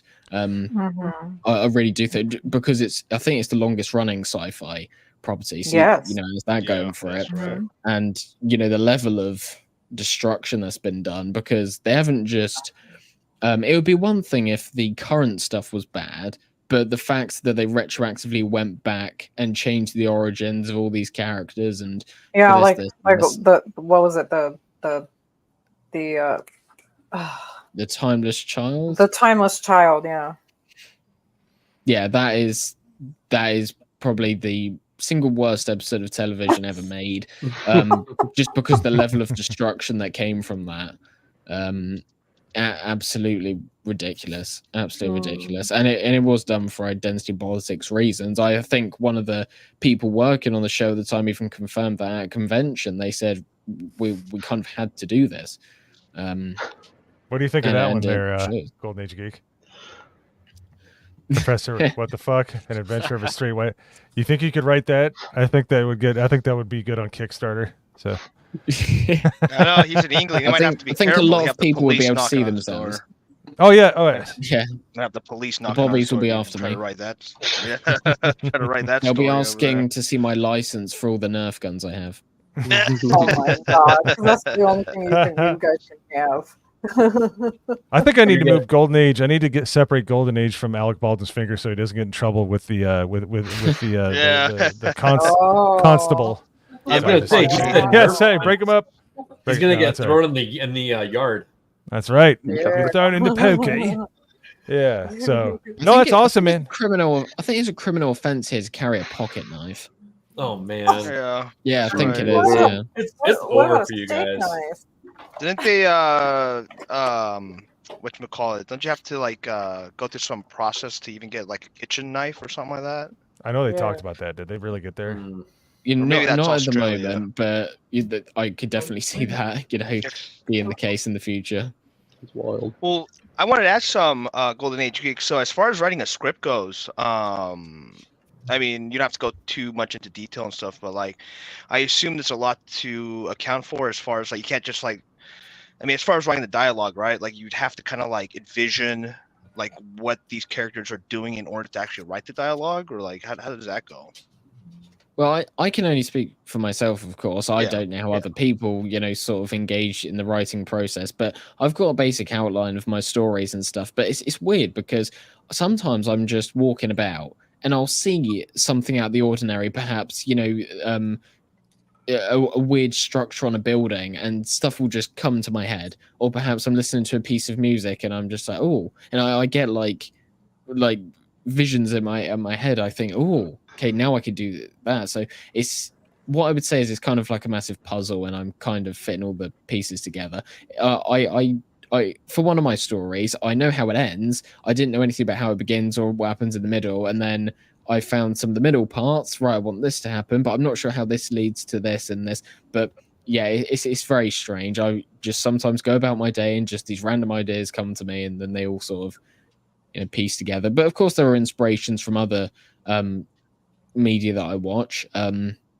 As well as Doctor Who, I was a big fan of Buffy and those shows as well. So I've taken a lot of inspiration from those. So yeah, it's kind of.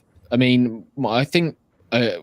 Well, apart from Doctor Who and Buffy and stuff, my biggest inspiration is probably Tim Burton. Tim Burton, I think he's one of my favorite creators. I just love his wacky, his wacky worlds and characters that he's created. So yeah, he's probably my sort of biggest inspiration. But it's a very weird process. And I've also been talking a lot with other people who have done Doctor Who fan films and stuff. I've seen what they've done, and yeah, it's just one big puzzle really. And it may take me a year to write this stuff. It may take me 5 years, it may take me 10 years, but I'm going to take my time. And I've always said by the time I leave this mortal realm, as you may say, I want to at least have produced something that has a lasting impact. So I think what will be most likely the case is that it's an animated film.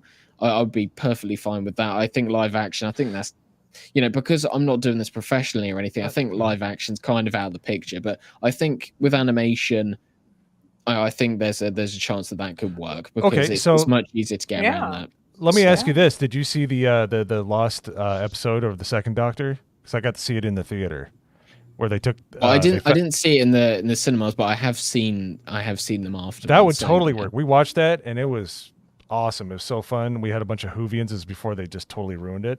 But I saw it in a theater with my wife, and they basically found it. The film was too far gone, but the audio was good. They found it in a relay station in Nigeria. That's how popular Doctor Who has been forever.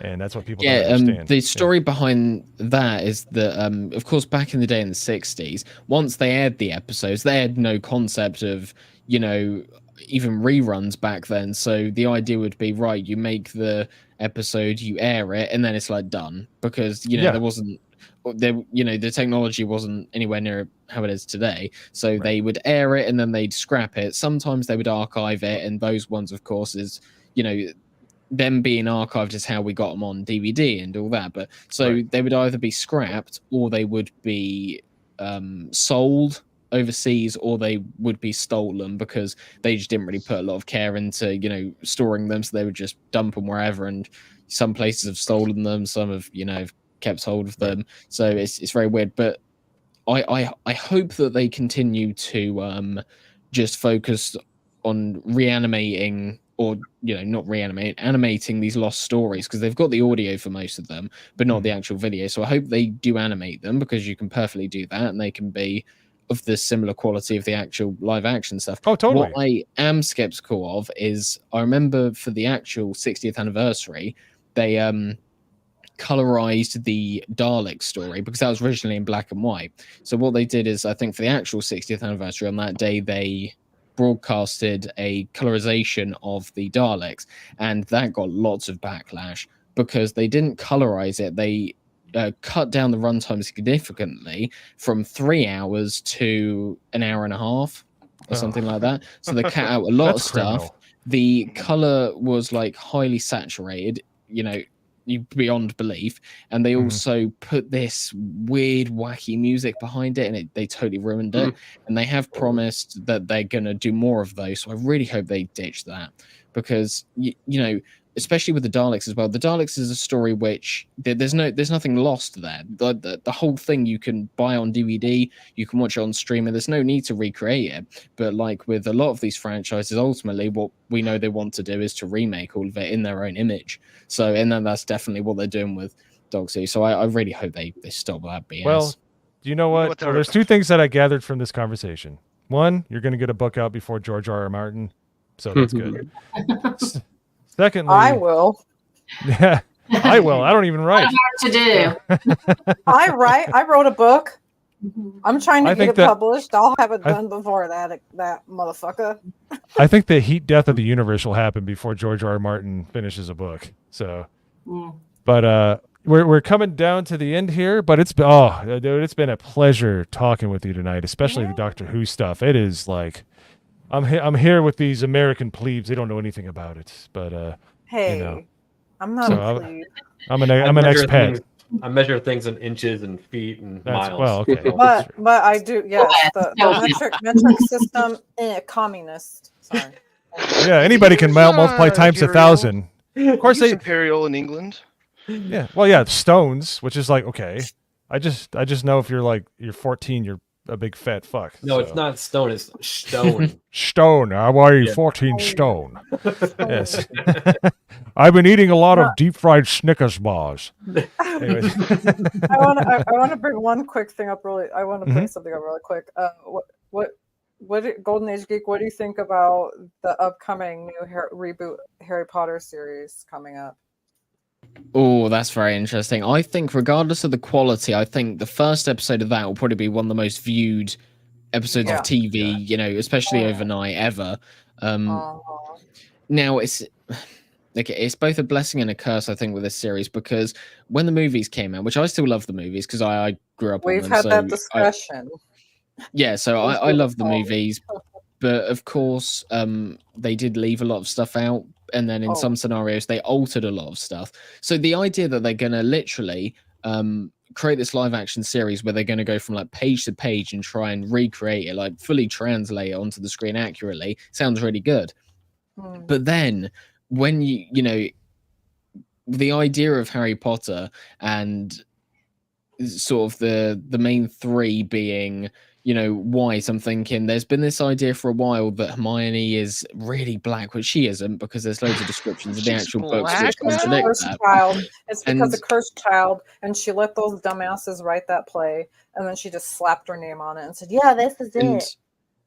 I support JK, with a lot of her arguments, but she has been someone who has sort of reinforced the idea that, well, Hermione may have actually been black. So if she has a lot of creative input on the series, No, I'm you worried didn't write her that that's what they're gonna.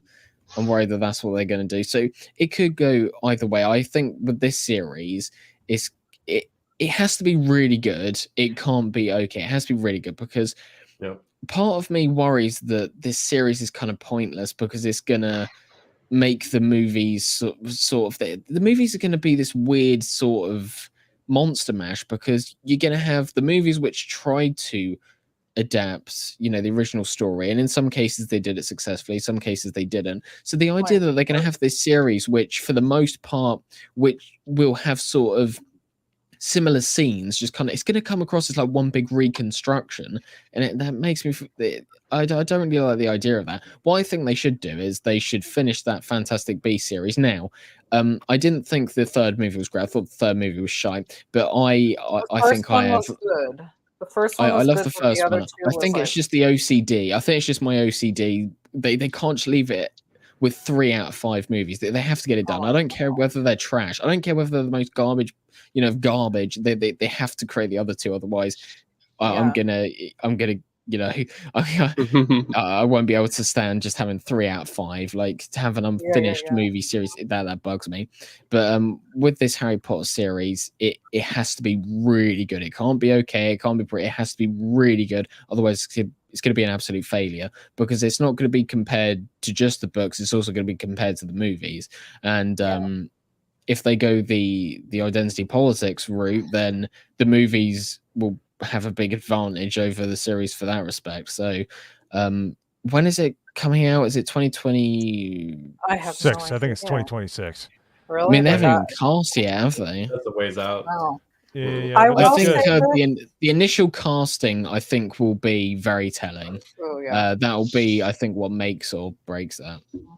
I will say this though, her crime series written under a pseudonym is actually really good, and the show is.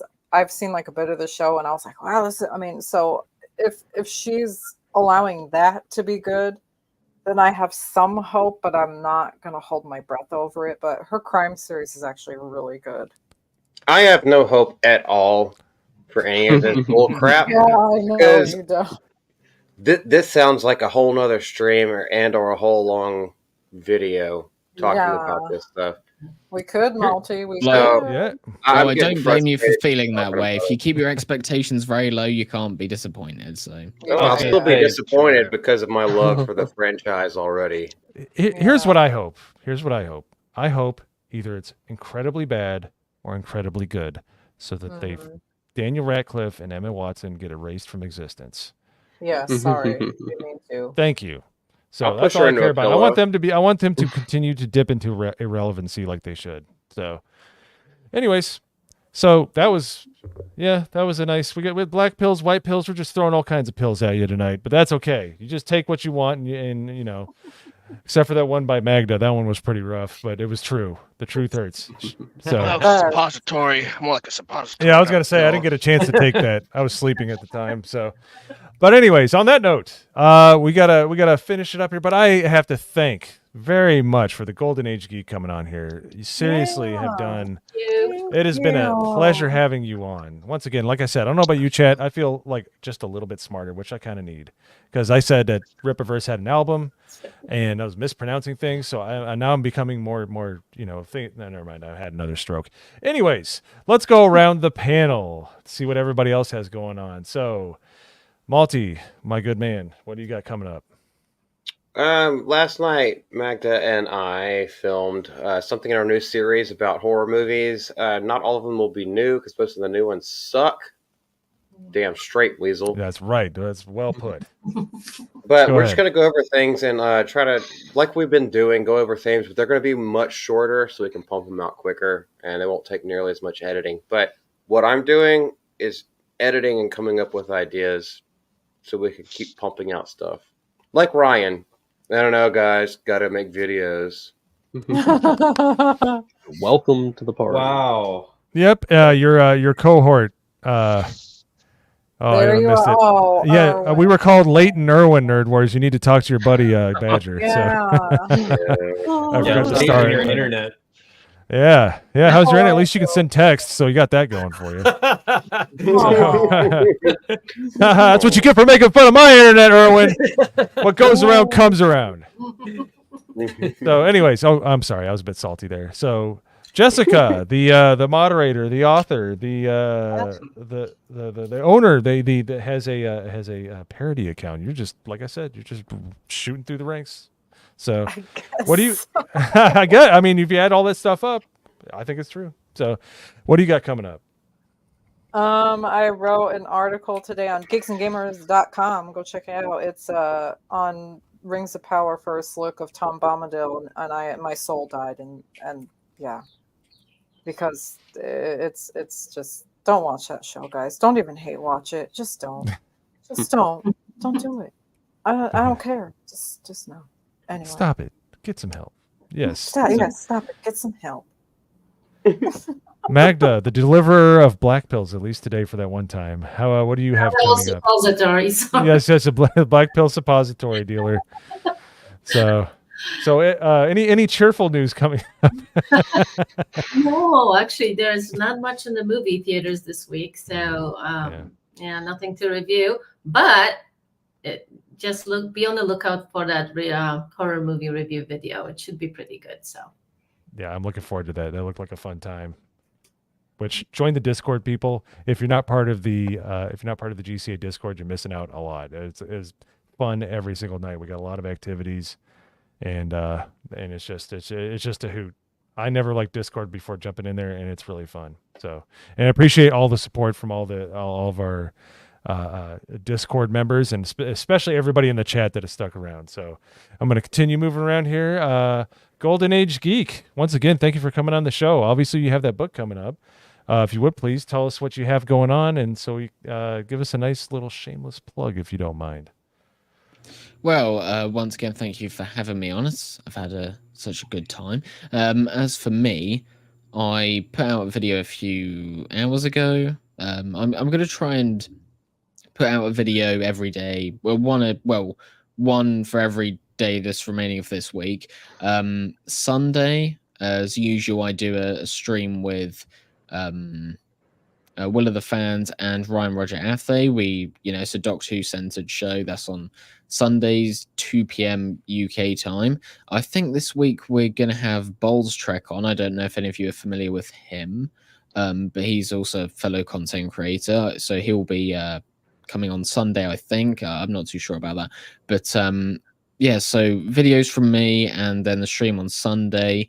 That'll probably be it for me for a few weeks, because the reason I put in a request and I said, hey, will you guys mind having me on this week, is because the next 4 weeks are going to be so busy for me, like arguably the busiest 4 weeks for quite a few years. I'll say I've got a lot going on. So but yeah, after that I would be happy to come back on or do other streams with you fine folks. I've had such a great time.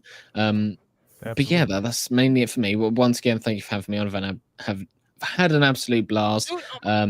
It is nearly 4 a.m. here, but as I say, the conversations we've had have resupplied my energy, and I feel very accomplished. So thank you. Awesome. Thank you. Thank you. Yeah, thanks for coming Seriously. on, man. Thank you for that so time. much. Thanks for staying on. Please, yeah, absolutely. And these guys complaining about being tired. All right, this man I'll is be up till killing 3 it. anyway. So this is true. We're to honor Golden Age Geek. Nagranal will not sleep tonight. So, so you heard it here first. Not folks. what I said. So, that's what I've experienced anyway. So I'm just putting my chips on the table. We'll see what happens. But all right, Alec Baldwin's finger, the man who don't miss. I guess we should. We'll do. I guess we could say it. These three on the top of the panel. Sorry, Jessica. We are going to be at the Dallas meetup. True. In a week and a half. Yes. Mm-hmm. We're going to be on time. Also, not gay. So I'm flying Spirit Airlines. I just, as long as I'm not perforated when I land, I'll be okay. So Monday. Yeah, so as long as I make it to come to one of these Like conventions. Philippines and If you're gonna come to one, go to MegaCon because I think Az is gonna be here Yeah. next year, which is awesome.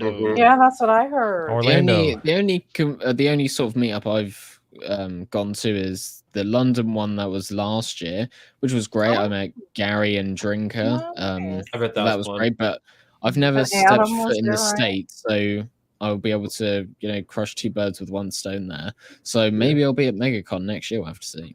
That'd be awesome. Totally. That would be awesome. Yeah, keep us posted. Keep us abreast. Yes. So, all right. I'll put Jessica back on top. So, all right. So, ABF, aside from the meetup, which I'm looking forward to, and I'm looking forward to meeting everybody in the chat that's going to be there. It's going to be really awesome. But what else do you have coming up? Do you any videos? Anything? We're doing a special episode on Off the Hip with ABF on my channel on June 3rd, which is just getting into Pride Month. So we have a special episode for that where we talk about gaming and whatever June means. So, yeah.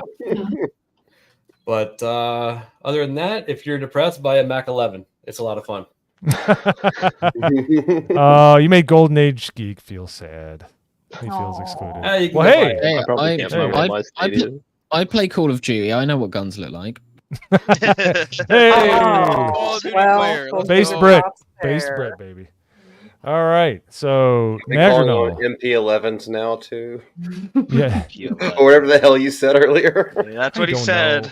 That's I what he have a said. shotgun. I point. I shoot. I turn people into I've like been a playing. stew meat.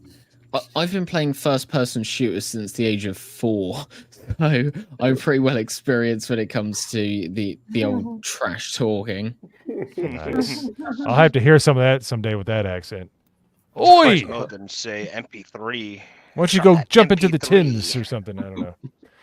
But I know, Mike. Yes, Slay Queen. Anyways, so Nagrinol, I think it'd be easier to let us know what channels you're not modding for. So if you would do that, that'd be great. Yeah, I don't know about that. Yeah, you'll see me around. I'm modding everywhere, and sometimes I upload videos, and sometimes I even edit them. So Awesome. go watch them. Yes, go watch the most interesting way to enter the extraction in Helldivers. It's a good one. I'm not gonna spoil it. I love that one. Hoodie D, how you doing, sir? Hello there, doing great. Unfortunately, like Magda said, there's really not anything coming out this week at the movies, so there won't be a video up on the channel this weekend, unfortunately. But there is Magda. What's that movie called that's coming out? The horror movie? In a Violent Nature. Yeah, In a Violent Nature is coming out this weekend. We're probably not going to review it, but I'm still going to go check it out just because I'm interested in it. Mhm. So, yeah, that's all I got. Yep. Awesome. I watch it on Sunday, I think. That's the soonest that I can go. But yeah, still gonna see it. I don't know how much of the review material that's gonna be though. So Yeah, I don't know. We'll talk about it. we'll see. Yeah. Holy shit, Ian. Yeah. Ian, whatever. You are so late. You are the latest and gayest. Even gayer than Nerd Wars, believe it or No, not. we only talked like 1/3 of the 40 stream was minutes. committed to it. Yeah, it was like a long. Yeah. Yeah, Go we talked. You take Tobias's crown. Damn it, Ian. So Damn it, Ian. Damn it, Ian. Tobias. Damn it, Damn it, Tobias. Ian. So Yo Pops, what do you have going on besides trying to be the person that eats the most pizza in Orange County? Absolutely nothing. Good, yay! And that's just, you cover those rooftops. Keep us safe. Keep those people safe. All right, keep those stores open. So, but for everybody that stuck around to the end of the stream, for the people that watched, honestly, this is just a blast. We just want you to come along and check it out. And once again, Golden Age Geek, it's been wonderful having you on. It's been a wonderful panel. I really enjoyed talking with you, especially about Doctor Who. It's good to talk with somebody about the good old days. Seriously. But as for everybody else, starting in June, you might want to be here around 8:30 because it might not be I got a little surprise. So Geez, next don't week, say that for Pride Month. next week, make sure you're here a little early. So, anyways, have a good one, guys. Thanks for coming to watch us. And as always, we will see you in the Discord. And if you're not there, you need to get there. Have a good night, everybody. Bye-bye. Yeah.